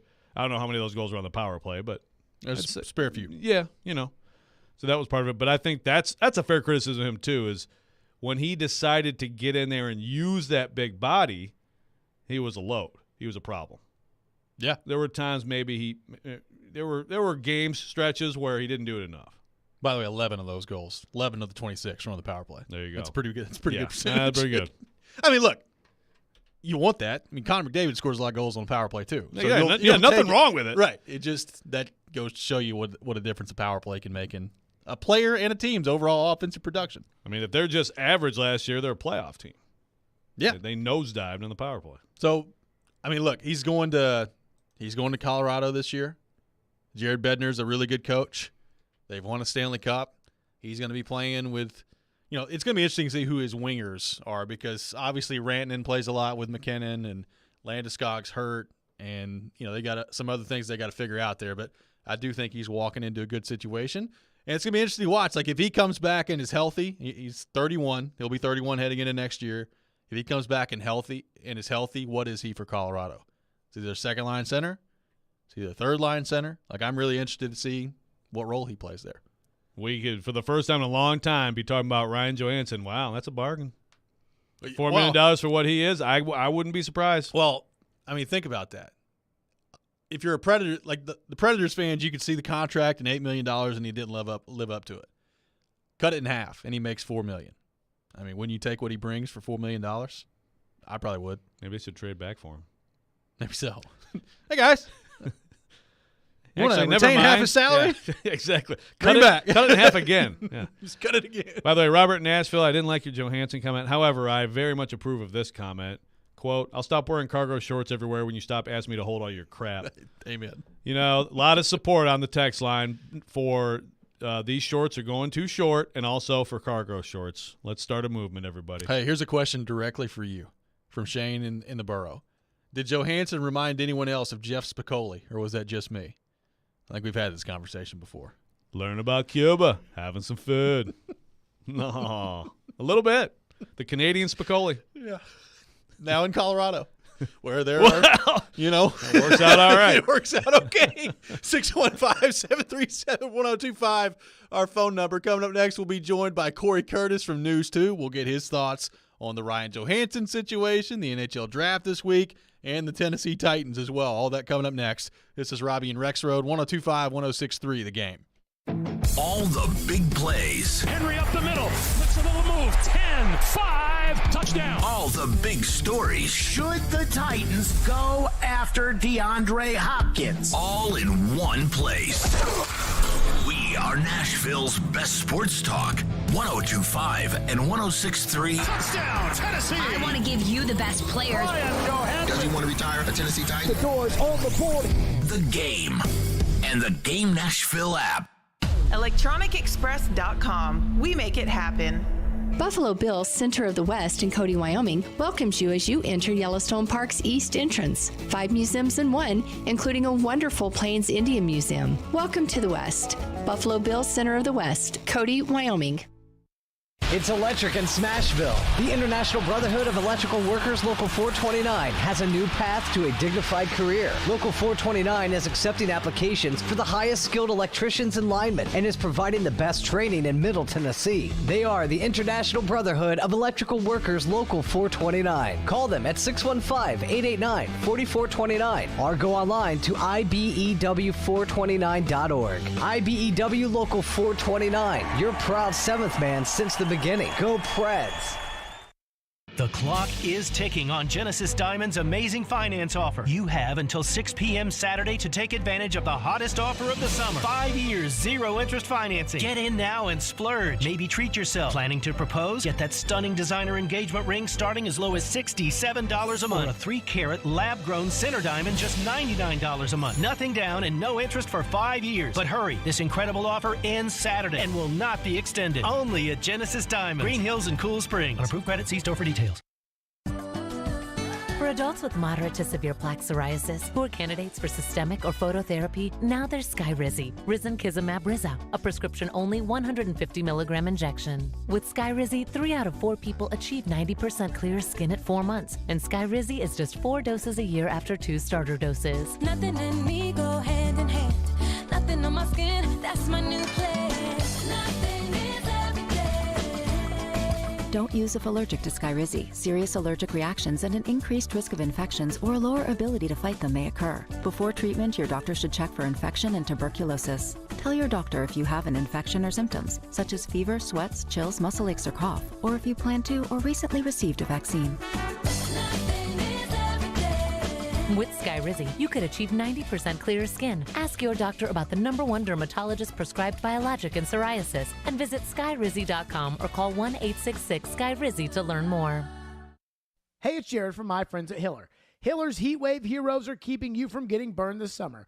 If you know your home needs an air conditioning replacement, do not wait until it breaks down. You do not want to be sweating in your home. This month, get a free UV light and free electronic air cleaner when you buy select new HVAC systems. Or get a whole home water filtration for just $59 a month.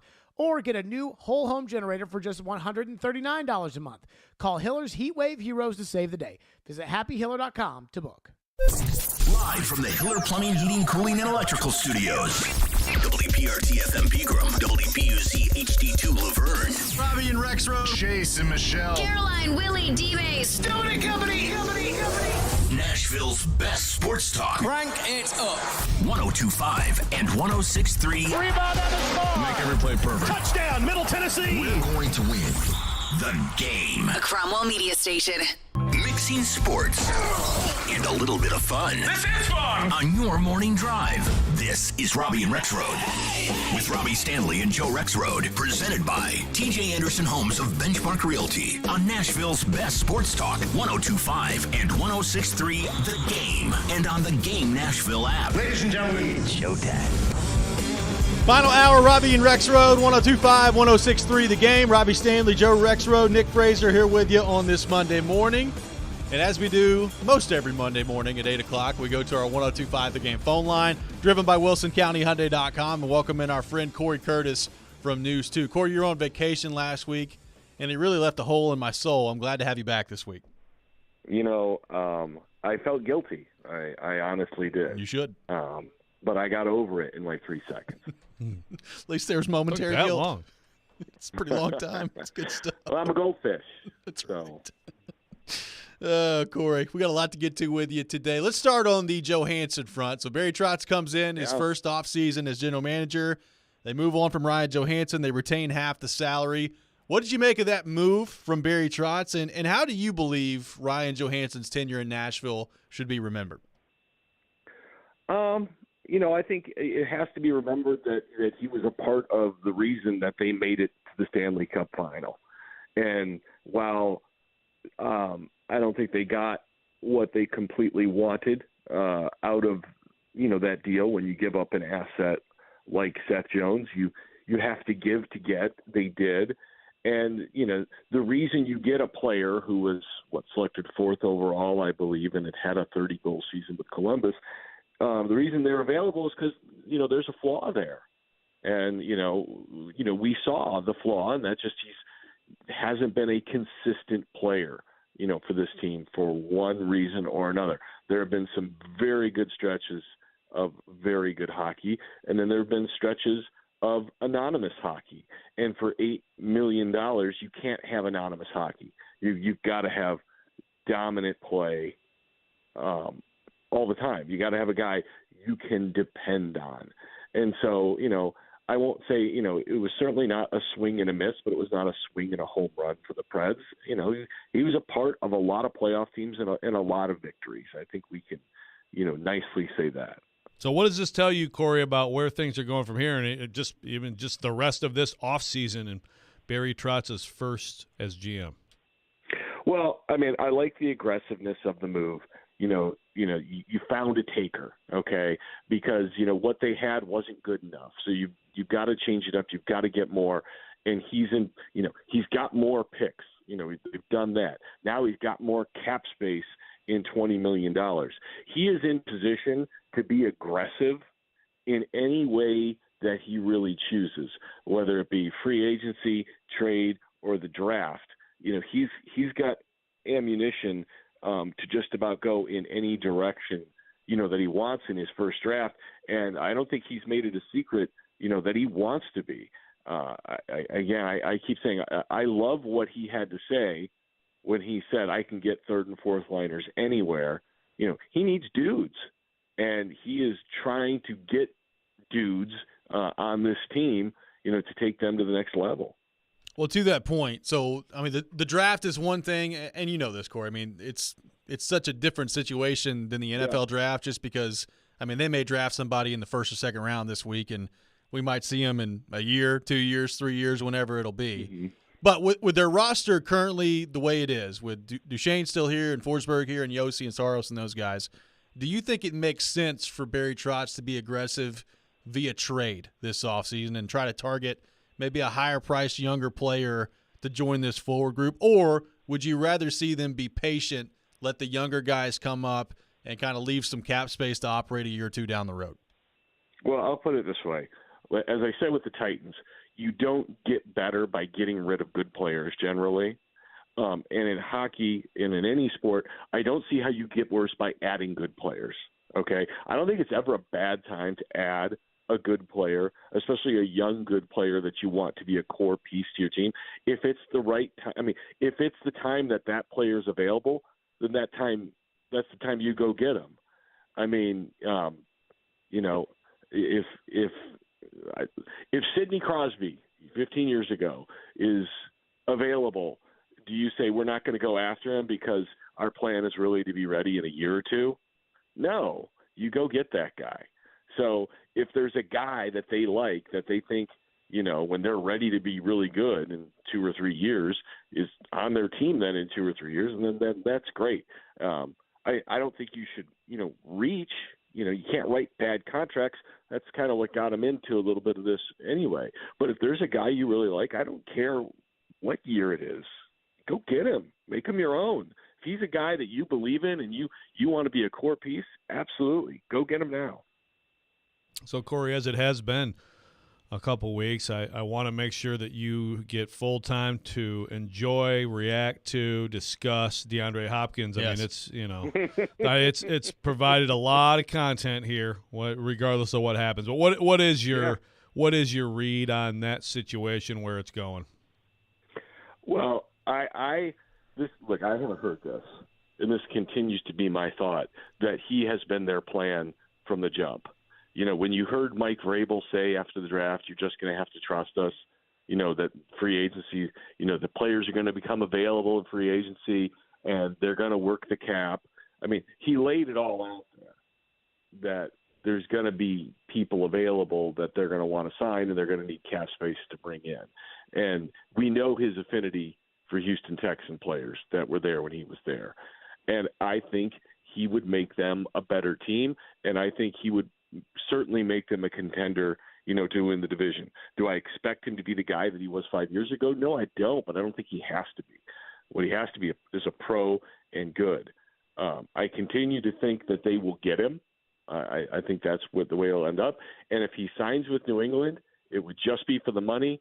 And I've never known – well, look, New England's done some bad contracts. You look at the Jonnu contract and the Hunter Henry contract and the Nelson Aguilar contract. They overpaid for all of those guys and didn't have a plan for them. So the genius, you know, I don't know if he's willing to overpay again. But if he goes to New England, it's just for the paycheck because they are the worst team in their division. And I know Patriot fans listening are going to give me grief on Twitter. I don't care. You're the worst team in your division. It's not even a hard decision to make, okay, when I look at that division. And so if he goes there, and you know, look, there's a difference between going to the Chiefs for $2 million and going to the Titans for 12. Okay, you say, well, you could play for Super Bowl. That's $10 million, and you're going to a team that can still win its division. You know, if the Titans are offering him, I don't know what they're offering him. Say $11 million, and the Patriots come in at 12. I mean, that's just taking the extra $1 million to not go to the playoffs. And so, you know, I continue to think that that the relationship means something, and that there should be more belief, believe it or not, in where the Titans are than where the Patriots are, regardless of all the Patriot Super Bowls, because last I looked, Tom Brady is not there. Corey Curtis with us here on Robby and Rexrode. Corey, we've been asking a lot of people this over the last week and a half. I'm going to ask it to you now. Of these three players, Ryan Tannehill, Derrick Henry, Kevin Byard, who to you is most likely back with the Titans after this season? Oh, gosh. That is a tough question. Because I can – you know what? I'll say, you know, with their plan – that it would appear to be that it would most likely be Hunter or be a Byard or Henry. That would appear to be the most likely plan. You know, I think the question for both of them is money and where their ego is at. I mean, you know, I think it's pretty obvious that, you know, regardless of what Byard says, that things appear a little strained. Now they can get worked out, but they appear a little strained. And then, you know, we have to see what Derrick's got this year. I mean, that's just reality. I mean, he can look awesome. Like, I mean, I see the videos. He looks awesome. Well, Eddie George still looks awesome. He's almost 50. I mean, so that doesn't mean you give him the ball. Now, do I think Derrick Henry will still be a good NFL running back in 2024? Yeah, I do. But is it worth what he's going to want to get paid to stay? Because for whatever reason in the history of the league, guys have taken less to leave when their teams don't offer them as much as they were making before, except for Jerome Bettis. So you've got me in a pickle. I'll say Byard because he's the only one still under contract. What if Henry's great? Like, what if Derrick Henry is, 1,800 yards, looks, he's got a better offensive line, better offense, huge production.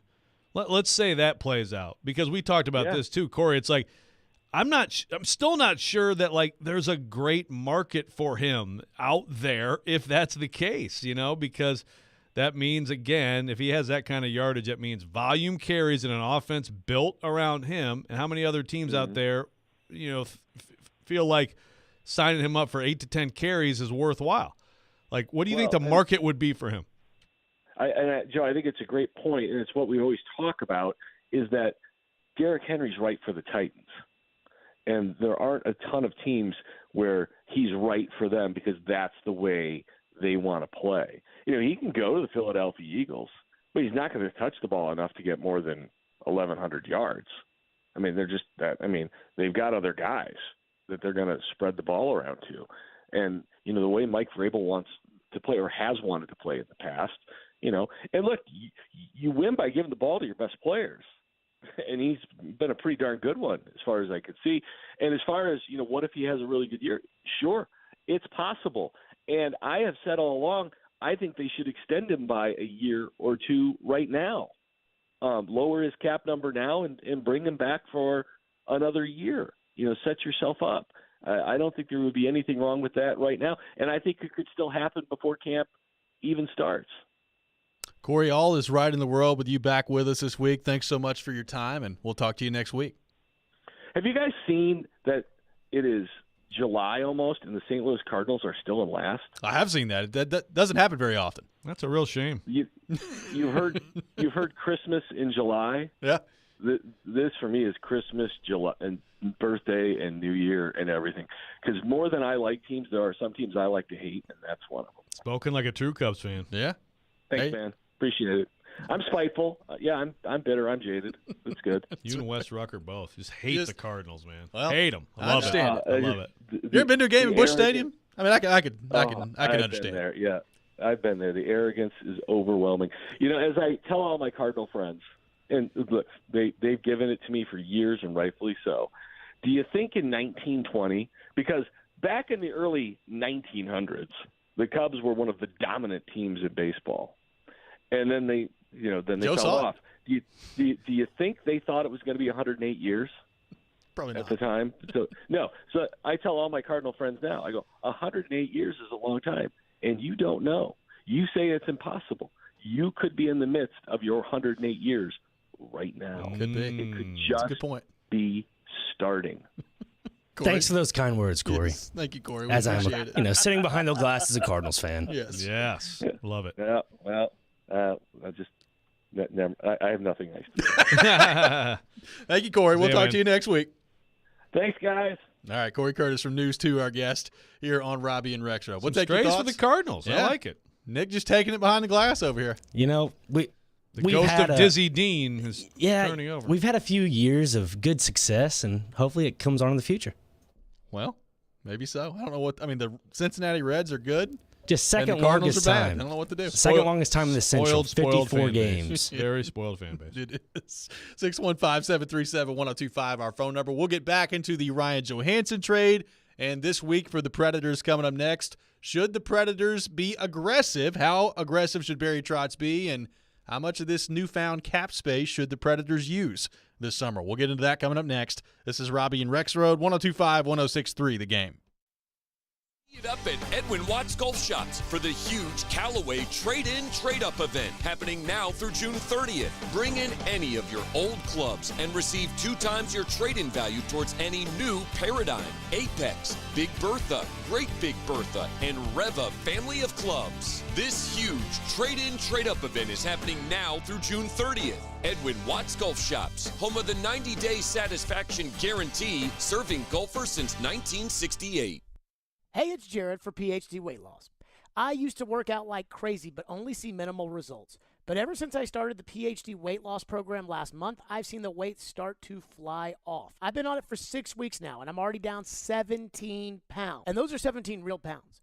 PhD Weight Loss is great because they send me 85% of the food, and even when I'm traveling, like I have been the last 2 weeks, I easily take all my food with me. It's really simple. Soups, cereals, oatmeals, protein powder. It's great. I have a great coach in Rachel who's helped guide me, build the nutrition program for me, and motivate me, all while holding me accountable. And I love that there are no pills, injections, or any kind of gimmicks. It's real food, and it's a real lifestyle. And that equals real weight loss. They've got a guarantee. If you don't get within 5 pounds of your target weight by the end of the program, PhD will continue to coach you for free until you do. Visit myphdweightloss.com to get started today. That's PhD Weight Loss, myphdweightloss.com. So, you've heard of Oil Fire Whiskey, the whiskey that women love. Smooth and seductive. What's the taste? Oatmeal cookie or caramel covered apple? You decide. You will like it. She will love it. Discover credit cards automatically double all the cash back you earn at the end of your first year, which means... Wait, hold up. Question for the audio engineer. Go ahead. Did I read that right? Discover automatically doubles all your cash back? Yeah, that's what the script says. So if I get a Discover card right now, I can earn twice the cash back. Apparently. Wait! Unlimited first-year cash back match. Only from Discover. See terms and learn more at discover.com/match. Nashville's Best Deals is a great place to save cash fast. Get up to half off or more on dining and entertainment at thegamenashville.com/deals. Check back often for new featured deals and save money now at thegamenashville.com/deals. Yo, what's up, party people? I'm Julie Foudy. And I'm Lynn Ozawi. We host the ESPN podcast Laughter Permitted, where we have candid chats with trailblazing women in sports and beyond. We've talked with goats like Billie Jean King, Simone Biles, Mia Hamm, Sue Bird, Candace Parker, Michaela Schifrin, just to name a few. So grab a donut or 500 and check us out wherever you get your podcasts. And a huge shout out to our presenting sponsor, Ally, who has supported us since day one. It's Laughter Permitted. Want to see our smiling faces? You can watch us on Twitch, Twitter, YouTube, and Facebook Live. We are good to go. Presented by Superbook Sports, voted #1 sportsbook in Vegas. You're listening to Robby and Rexrode, presented by TJ Anderson Homes of Benchmark Realty on 102.5 and 106.3 The Game and the Game Nashville app. Welcome back in, Robby and Rexrode, 102.5, 106.3 The Game, presented by TJ Anderson Homes of Benchmark Realty, helping home buyers and sellers in Middle Tennessee for 20 years. We are streaming live on Twitch, Twitter, YouTube, and Facebook. Our video streaming brought to you by Superbook, live from our 102.5 The Game studio, brought to you by Hiller Plumbing, Heating, Cooling, and Electrical. I got a pair of tickets to give away to Monster Jam coming up on July 1st at Nissan Stadium. be caller number 3, 615-737-1025. 615-737-1025. Caller number 3 will win a pair of tickets to Monster Jam coming up at Nissan Stadium on July 1st. 615-737-1025. The Predators make a big move over the weekend. Ryan Johansson traded to the Colorado Avalanche. Alex Galchenyuk coming back in return to the Predators. Now, Galchenyuk is an unrestricted free agent here in about a week, and the Predators, it doesn't look like, are going to sign him. So a pure salary dump from the Predators. They will retain 50% of Johansson's contract, so that means a $4 million cap hit for the Predators for each of the next 2 seasons while he's under contract, and Johansson will now play for the Colorado Avalanche. So, Joe, number one, what do you make of this move from the Predators side of things? What does this kind of tell you about Barry Trotz and his approach? And what do you make of the fit for Colorado for Johansson as well? Yeah, well, one thing about this deal we haven't talked about a ton today is, let's say the initial talks with Colorado were just about a straight-up trade. You take his whole deal. Well, if I'm Colorado, I'm like, okay, let's talk about your prospects. Right. I think the only way the Preds trade Johansson's entire deal is by throwing in something of value to that team as well. So that's the thing about this that I think is really good is you get half of it off the books. You kind of continue to clarify for everyone. New core coming, like, yes, Yossi. What's the term that Trotz used in the LeBron story today? Game changers? Yeah, game changers. Okay, so he basically looks at the core as 3 people, Yossi, Forsberg, and Saros. But you were able to kind of continue to move toward what you want to do and see these young players.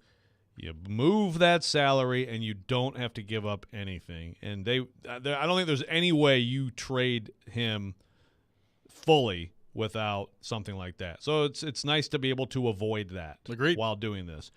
And I kind of brought it up, and then we had Alex, Doherty on earlier, and I the more I think about it, I think this tells us that they were going to buy him out. But I don't know that for sure, but that's kind of my guess here, is that they wanted to get this done one way or the other, found a trade partner, but if not, they're going to sign up for $2 million a year for, that would have been 4 more years. $2 million over 4 years, right? Is that right?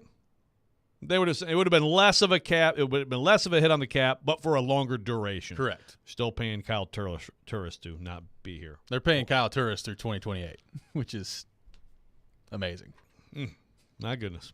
$2 million cap hit through 2028. I mean, look, it's pretty clear that Johansson's time here was coming to an end. We talked about, had he remained on the team and they decided to keep him, he was walking into training camp next year with probably being penciled in on the 3rd line and would have had to really show something to be in the top 6. Not saying he couldn't have done it, but it would have been an uphill climb for him to be in the top 6 heading into training camp. So, it's clear that Barry Trotz is going in a different direction. He talked with John Glennon over the weekend, and, I mean, the term he uses, quote, "We can wish upon a star and see if we can go one more round, but it hasn't happened. Since 2017, we haven't done much. I think it's time to create a new core," is what he said. And then he talked about Saros and Forsberg and Yossi there with that too. But it's pretty clear that they were looking to shake things up, and the younger guys are coming up, and they're going to get a shot. I also, from Colorado's standpoint, I think it's a great move. Like, you get him for $4 million. He can come in. He can be your 3rd-line center. He can probably be your 2nd-line center if you need him to. But at $4 million, that's way less of a big deal with Ryan Johansson as a top 6 forward than it is at $8 million when he's chucking up a cap hit that's that high. So, I mean, if you're Johansson, you're going to a team that is already ready-made to win a Stanley Cup. I mean, I think it's a really good opportunity for him at 31 years old. Yeah, he should be jacked about this. I mean, he's here for a long time, and players typically like living here, don't like leaving here, but he's got a chance to do something and still be a key part of a championship team, but way less pressure on him, and I think it could be really good for him. I expect him to show up at camp in top shape, and he'll probably be one of those guys next year. I mean, I wouldn't be surprised at all. We're talking about the league is talking a little about Ryan Johansson being rejuvenated and really helping that team. I really like it from his perspective.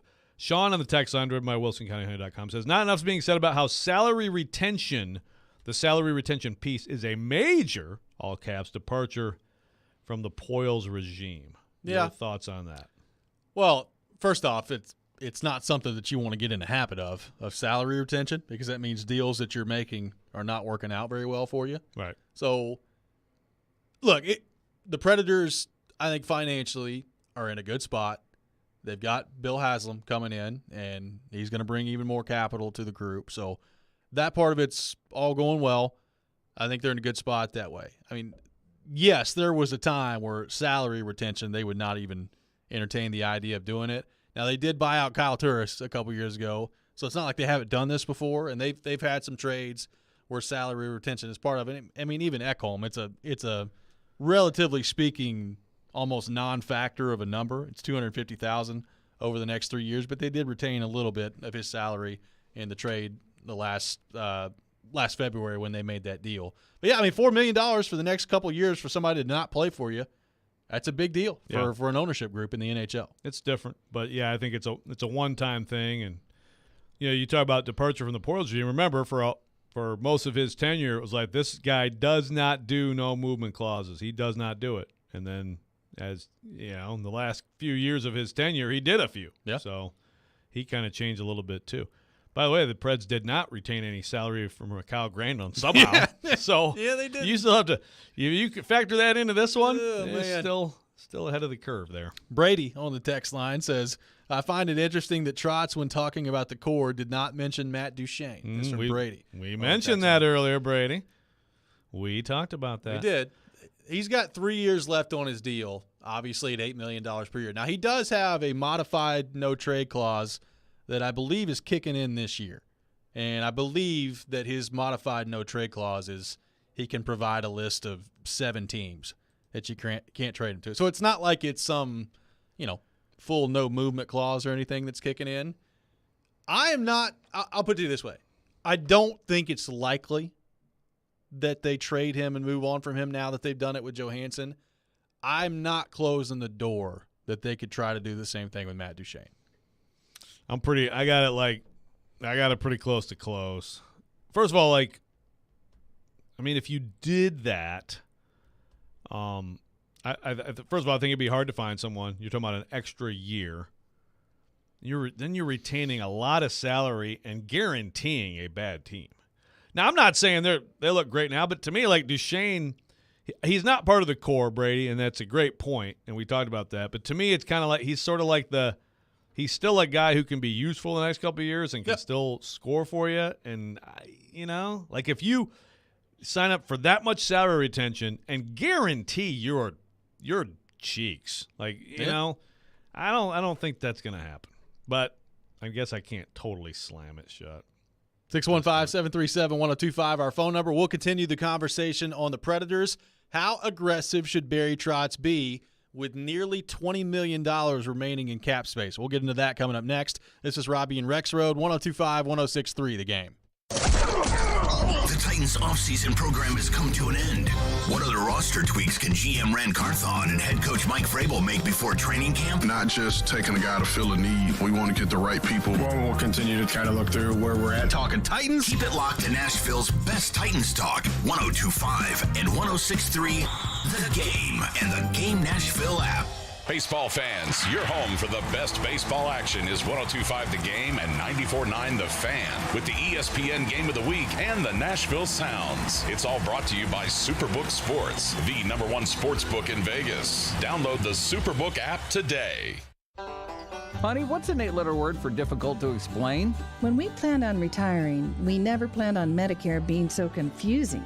What's a 6-letter word for special skills or knowledge? Fortunately, Farm Bureau Health Plans is an expert on all things Medicare. With 75 years of helping Tennesseans, they helped us understand our Medicare options. Why are these things so complicated?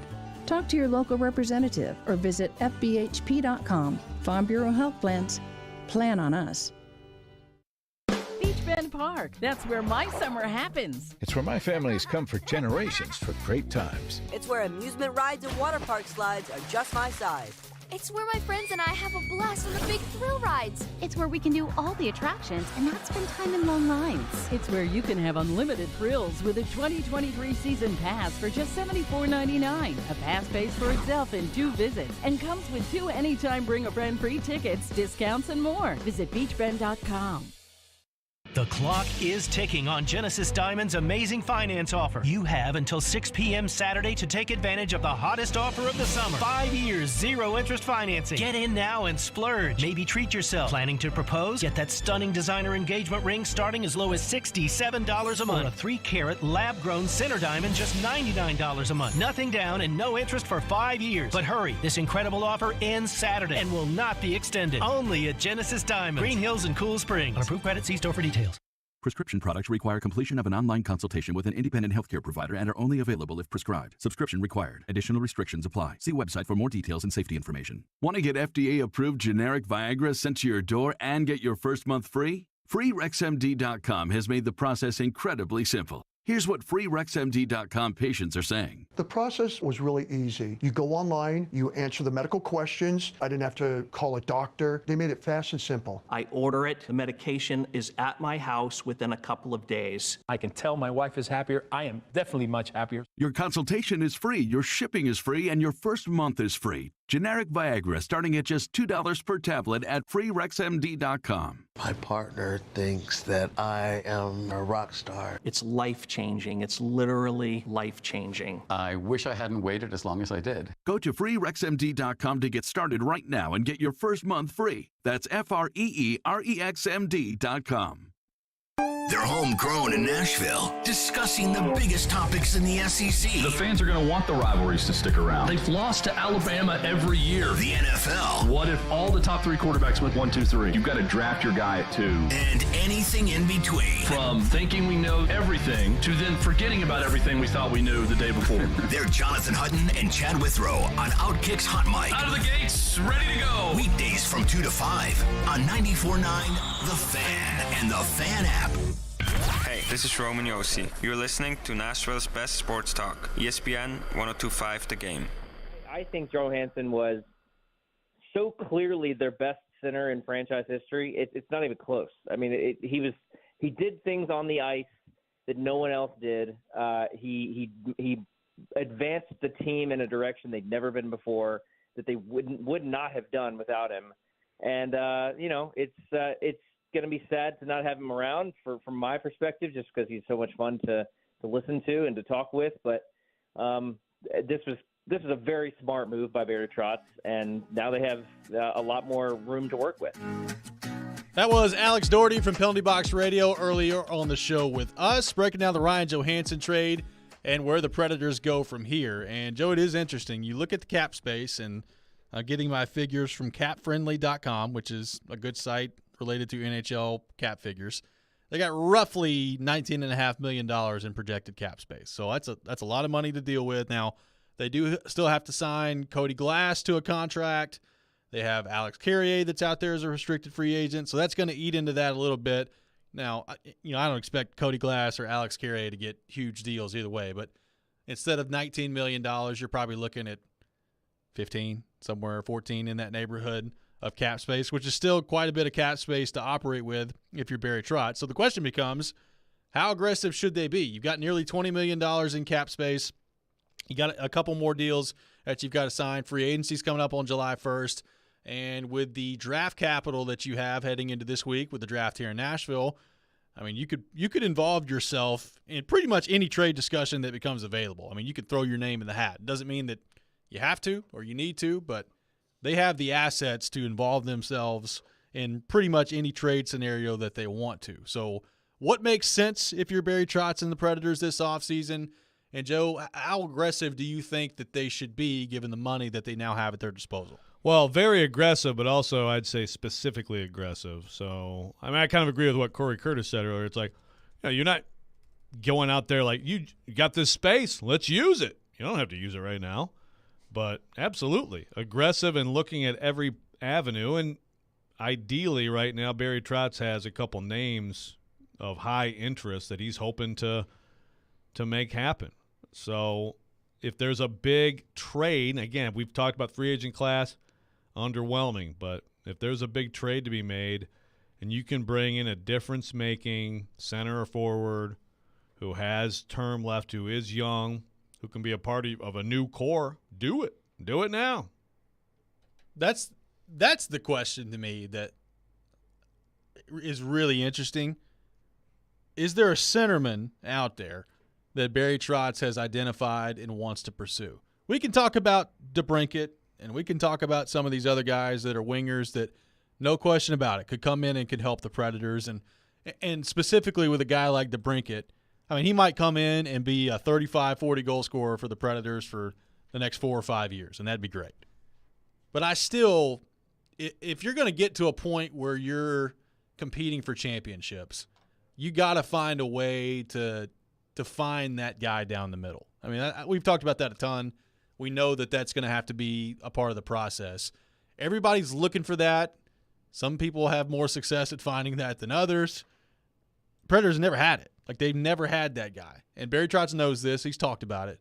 So what's the best path in getting one? And how do you find one of those if you're Barry Trotz? And albeit we've talked about it. If UC Saros is on your team, you're not going to be bad enough to pick number 1 in the draft. Unless you just get extremely lucky and you miss out on the playoffs and you win the draft lottery. Like, it's an unlikely scenario to take place. So if it's not going to be that, how aggressive would you be?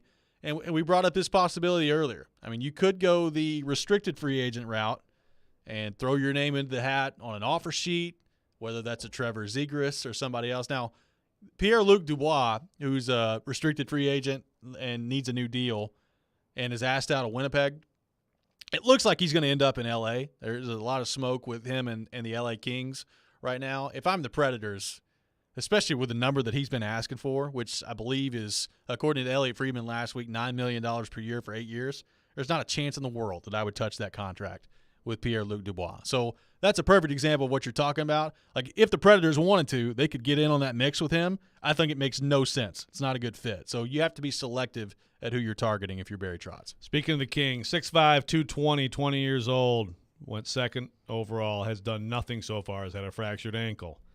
Does fit the profile of, is he a guy who is going to turn into what he was supposed to be? What about Quentin Byfield? It would be interesting.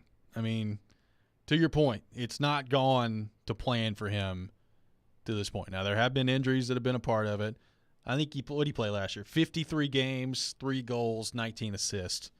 Not exactly what you're underwhelming. Looking for. Yeah, not exactly what you're looking for there. So there could be a little buyer beware if that happens. I mean, what did he go? Number 2 overall, I think, is what 20, he went in the 20 draft. So, yep. You know, he's still very young. You're talking about a 20-year-old. So there's a lot of room for improvement. But, you know, would a guy like that interest you if you're Barry Trotz? I mean, it's something worth thinking about. That's sort of the, the unproven young. You might be able to get. I don't know. Like, I don't know how the Kings view him. The Kings may be resolved. Oh no, this is good. He's going to be the guy. Everything's fine, but maybe not. So is that something you? I mean, I've thought about him in terms of a Saros deal, right? But apparently, Saros deal isn't happening. So. Well, and you bring that up, and Pierre LeBrun has come out with a piece today at The Athletic, and the main part of it is talking about Johansson and, the difficulty of moving contracts in today's NHL with the salary cap being what it is. But in that, he did say, quote, "In the meantime, all the speculation that's been out there about star goaltender UC Saros shouldn't be that loud. Trotz isn't shopping him." And this is a quote from Barry Trotz, quote, "I've talked to Saros. Listen, I got to listen on everything. What I have to do is improve our hockey team, so I have to listen to everything. My goal is to keep your game changers, your Saroses, your Yossi's, and your Forsbergs. Those are game changers. Every team wants to keep 3-4 guys, and you want to build around them. We've got lots of good young kids coming. I just got to make sure that I leave roster holes available to them." That's what Barry Trotz had to say with Pierre LeBrun at theathletic.com. So that doesn't sound like a guy that's on the verge of a Saros deal heading into the week of the draft. Unless he's playing chess. Maybe while the rest of us play checkers, huh? I would not put that Who past knows? But it certainly sounds like it's consistent. It's at least consistent with blow me away or don't bother me on him, which I get. But I continue to say, if you feel good about a Scarf and what he's going to be, it's a risk. And certainly you'd be signing up for a bad team next year. I mean, Nick brought that up in a break earlier. So you're signing up for a bad team if you trade him this summer. Yeah. Okay. Well, it's okay to have a bad year. Like right now in the phase that you're in, if you have a bad year, I know everybody wants to make the playoffs, and and it's important, and there's a business side of this too. But okay, well, if you have a bad year and you get assets back, and you believe that you have a difference-making goaltender in Askarov for many years and a less of a cap hit and all that, you can make the case. Well, and this fan base is in a totally different spot right now than it was this time back in January. You've made changes. You've brought in a new head coach. You brought in a new general manager. And by the way, this whole offseason, they've told you that you need to be patient. Like, they've kind of set the foundation of, hey, this could be a minute before you get back to being competitive. So, like, this idea that and I said this a couple weeks ago, like, everybody's got to stop worrying about next year's team when it comes to the UC Saros conversation. To me, it has nothing to do with next year. I'm not even considering next year when I think about the future of UC Saros. To me, you got to make a decision on, do you want to give him a contract or not? That's what the decision is. Right. It has nothing to do with next year. Is he going to be your Pekka Rinne, get the huge deal, and he's your guy, and then you're going to have various backups? Or is it going to be a shorter tenure for him, and you're going to move on to the next really good goaltender who's going to be entry level, and then he's going to be, $4 or $5 million a year probably after that. Right. And you're going to have more flexibility because of it. Hey, if you're not sure right now that he can be Saros level of consistent play, then I understand the trepidation. It's a risk, but you look at his traits, and you could make the case that he could be as good as anyone in 2-3 years. What do you make of the offer sheet stuff? Like, if you're the Predators, and I'm just throwing this name out. Let's say they love Trevor Zegras, and we talked about Trevor Zegras earlier. He's with Anaheim. He's only 22 years old. He's been really good. I mean, the offensive numbers don't blow you away. I think he had 23 goals last year, 65 points. So 65 points in 81 games. That's good. That's really good for a 22-year-old. It's not like he's been this elite forward out there, but you can see he's his pretty ability freaking good when you watch him play. So how much would that interest you if you're the Predators? And maybe the route is not an unrestricted free agency. Maybe there's not a trade that you love that presents itself to you, but would you go the offer sheet route? I have no problem with it. I mean, if you kind of drive up the number on the Ducks in the process, okay, well, who cares if they're mad? Yeah, I wouldn't care.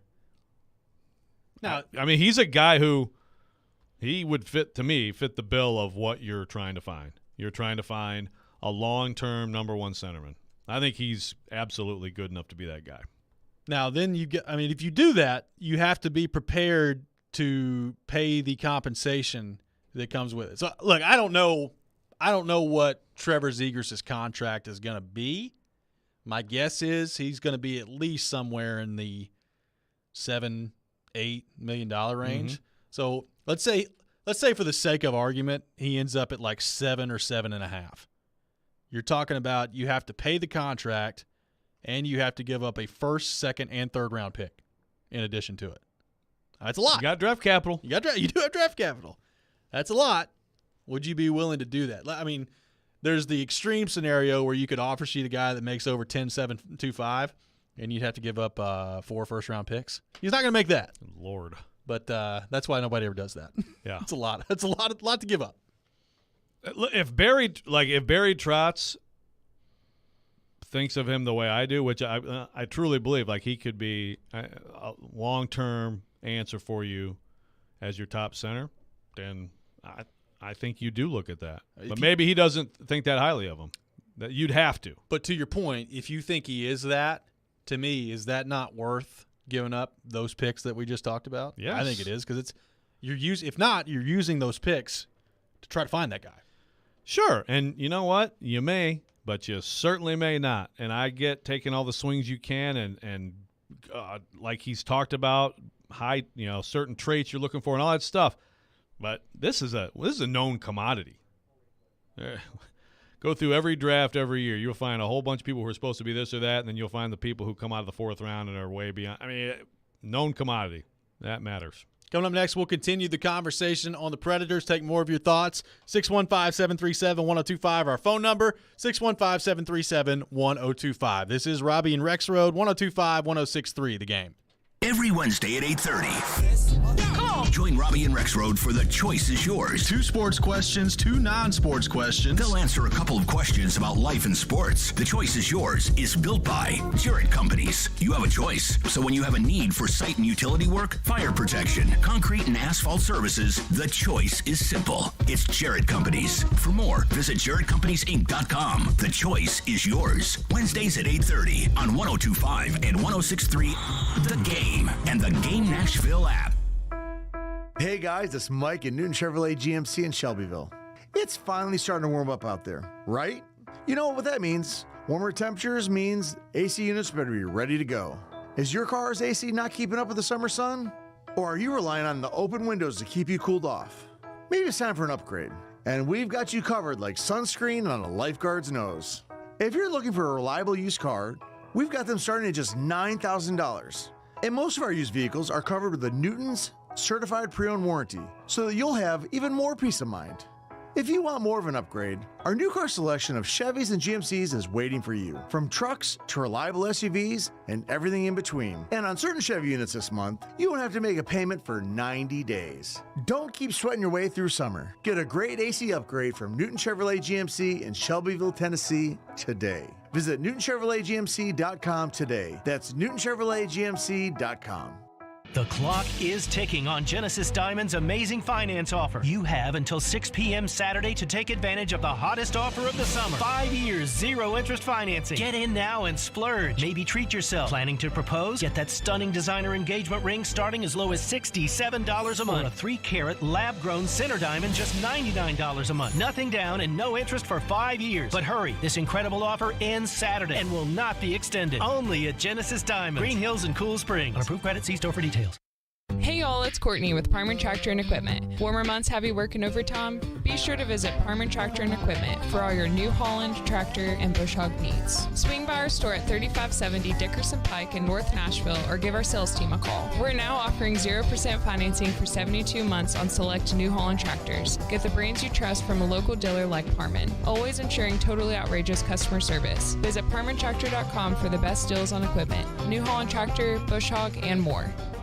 Does this sound familiar? Did your agent provide excellent entertainment with their TikTok videos and constant social media posts about themselves while completely ignoring that you hired them to sell your home? Did they tell you how wonderful they were? How many followers they had? They probably never sold your home, but hey, they did get 15 likes on their selfies. Hashtag my clients love me. Don't let that happen to you. Google TJ Anderson Homes and see why the only likes we care about are our clients loving our service. Ask us about our prepay with TJ option and how it can save you thousands. TJ Anderson Homes of Benchmark Realty. Office number 615-432-2919. 312 Pizza Company is a family-owned restaurant located in the heart of Germantown, serving up authentic Chicago-style eats right here in Nashville. 312 Pizza Company only uses the best all-natural ingredients and makes everything in-house from scratch every single day. And trust me, you can taste the difference. They've got deep dish pizza, thin crust pizza, their Italian beef. You'll taste the freshness. Stop in for a pint of local beer and a slice of pizza, or order online at 312pizzaco.com. 312 Pizza Company, Nashville's authentic Chicago pizzeria. Good morning. You're locked into Robby and Rexrode, presented by TJ Anderson Homes of Benchmark Realty. I have the radio on. I'm listening to 1025 and 1063 The Game and the Game Nashville app. Coming up this Wednesday at 6 o'clock, it's draft night in Smashville with myself, Willie Donick, Max Hers, and Chase McCabe, live from Bridgestone Arena for the 2023 NHL Draft. The NHL Draft powered by International Brotherhood of Electrical Workers, Local 429, Electronic Express, and Oil Fire Whiskey. Welcome back in. Final segment of the day. Robby and Rexrode, 1025-1063 The Game. Taking your thoughts at 615-737-1025, 615-737-1025. So, Joe, it's a big week here in Nashville. Yeah, the NHL Awards tonight, the NHL Draft coming up on Wednesday and Thursday at Bridgestone Arena. And beyond the picks that the Predators have, will they involve themselves in anything else? Will there be trades that go down? Somebody's going to get traded at the draft. I'm pretty confident in that. Will the Predators be involved with it? Whether that's DeBrincat, whether that's somebody that maybe we don't even know about right now, that seems to happen a lot at the draft. I mean, I remember when the Predators traded Patrick Hornquist for James Neal straight up at the draft, and Nick Spaulding, I think, was in that trade too. And nobody saw that one coming at the summer of the draft. The draft was where the conversations at least got going on the Shea Weber-PK Subban trade as well between Montreal and Nashville. So draft is a time where general managers are all together. A lot of times we see things happen. If Trotz just doesn't make any moves and just picks all the picks at the times and the Preds have them, is everybody going to be disappointed now? Maybe. People are expecting some fireworks. Some ripples. Yeah. But to your point, there's big moves could be ahead after this week too. Well, could he move up? That's the other thing. And what's the point of, I guess, maybe no return, for lack of a better word, of moving up that's worth it and not worth it? Like, let's say like you can move up to number 7. Is that worth doing? If you can move up to number 9, is that worth doing? I mean, it's just about how much you love the player that you're targeting, right? Yeah, I'm really interested to see that part of it too. Justin in Greenbrier on the text line says it's going to be an odd season for the Preds. If they're keeping Saros and the other game changers, they're going to try to be competitive this season while getting younger. I wouldn't have a problem using the bloat of draft capital to get a guy that is proven and will help your team immediately. This is from Justin from Greenbrier on the text line. That is an interesting question. Like right now, let's say they just use their draft picks. They don't make a huge trade, and it's Saros, Duchesne, Forsberg, Yossi. By the way, Tyson Berry's under contract next year. Ryan McDonough's under contract next year. But I went through their forwards earlier, and of guys that are still on the team, they're paying Philip Forsberg $8.5 million, Matt Duchesne $8 million per year. The third highest paid player that's actually still here, as far as the forwards, is Colton Sissons at $2.8 million. That's pretty wild. That's a big discrepancy. Yes, it is. They got room. So they may be fielding a very young team, that you're trying to see who is what and how they fit in and all that stuff. And there may be a name or two that we don't know right now that are on that team that kind of change the way the lineup looks. So if it's either way, there's going to be a lot of young guys out there for sure. Cheap guys. Right. But if it is, let's say it is, they don't make any major moves, and it's the guys we just talked about, and then Evangelista, Parson, Tomasino, all those guys. What is that? Like, is that a? It's a team that can get in the playoffs. I mean, with Saros in goal, it's a team that can get in the playoffs. Like, it's like, okay, what kind of season do you get from McDonough in a second season here? Right. Is Duchesne? I mean, Duchesne is kind of an in-between guy to me. He's Barry Trotz has now had 2 interviews in the last couple of days where he talked about a core and did not mention his name. That's because he really isn't part of the core, but I do think he's going to be part of this team next couple of years, and he's an important player. He's a guy who can give you 30-plus goals next year. So, what are you getting from him? If things broke, and I'm really intrigued by it, like how much of a step can Glass make? I think Parson, and I'm really a fan of his game. What does that mean? Is Evangelista ready to come in 82 games and take the grind and the grueling nature of this league and be able to produce? I like him a lot. I think his ceiling's high. Yep. A lot of individual questions like that, but yeah, I think it's a fringe playoff team. I would agree. I mean, I think best case scenario is you're right where you've been, which is on the bubble. But at least you're on the bubble with upside. Exactly. I mean, it's space and youth. It's a different scenario with a similar outcome, right? Like it's a different viewpoint of it's a much where more things are acceptable going. scenario. It's a much more acceptable scenario. Like it's different, but like the max of that team to me is playoff bubble, and maybe you get in. And if you do get in, you don't. Then that's exciting because. Yeah. I mean, think back to 2014 time frame. That's what you're hoping, right? Yeah. It's like, oh, okay. And then a couple years later, all of a sudden, you actually have a team that can make a run. Neil, I don't know. I'm not saying that's going to happen here, but that's how you can kind of look at it. Neil on the text line says the Predators should trade Colton Sissons. He's got 3. I mean, if they wanted to, they could do it. He's got 3 more years left at $2.8 million. Like it's not like it's a cost prohibitive cap move. Mr. Consistency, man. That guy's. I don't think they're going to trade him. Yeah, that guy's really that guy deserves more credit than he gets for what he's been. Now, one thing to keep an eye on, let's say they get into next year and things are, and you're going through growing pains and it becomes clear that by no means should you be a buyer at the trade deadline and you're selling kind of like you were this year. I mean, Tyson Barrie will get traded. He's got 1 year left on his deal, $4.5 million. He's an unrestricted free agent after that. He will be a trade chip next year if the Predators aren't playing really well. Is it possible that that's Saros' time, trading deadline next year? If they're especially if they're not really a playoff team, could someone really want to ante up for him at the trading deadline? Could. I know I keep just begging for them to trade Saros. Please, I swear, trade him. I like UC Saros. Don't get me wrong. I like the guy. It's really good. No, it could. I'm just saying. No, it could. I mean, it's interesting because, like, I feel like there's more for a goalie especially, and I could be wrong on this. It's just the way I view it. I feel like there's more teams that could get in the mix for him in the offseason than there is at the deadline. Like last year, it was pretty clear L.A. was interested in him, and there's been reporting since then that has confirmed that L.A. has called about UC Saros. Would you have more teams interested in him this offseason than you would at a deadline? My guess is probably. But that doesn't mean that you can't get a really good deal at the deadline next year if somebody's desperate to pay it. I mean, maybe, just Edmonton, and it's this is it. This is the final piece, and they're going to win the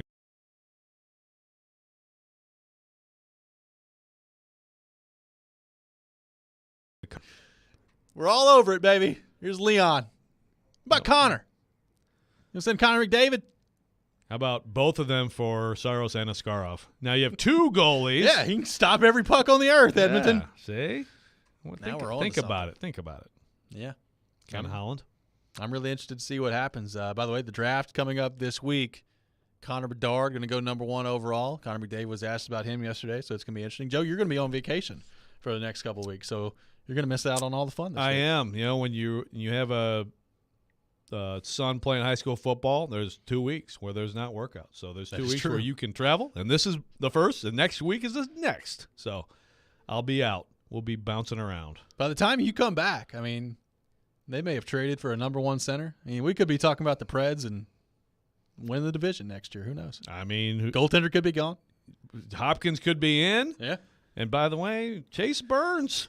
Could Chase Burns go from Tennessee Vol to Vanderbilt Commodore? My goodness. I mean, I will say, since we brought that up earlier in the show, if he's going to leave, that's where I hope he goes. Just spice this thing up, man. The spice. I mean, LSU, Tennessee fans wouldn't like it, but it wouldn't be the same if it was Vandy. I mean, if it's LSU, that also still feeds into, like, my goodness, are they just taking portal NIL stuff to a new level?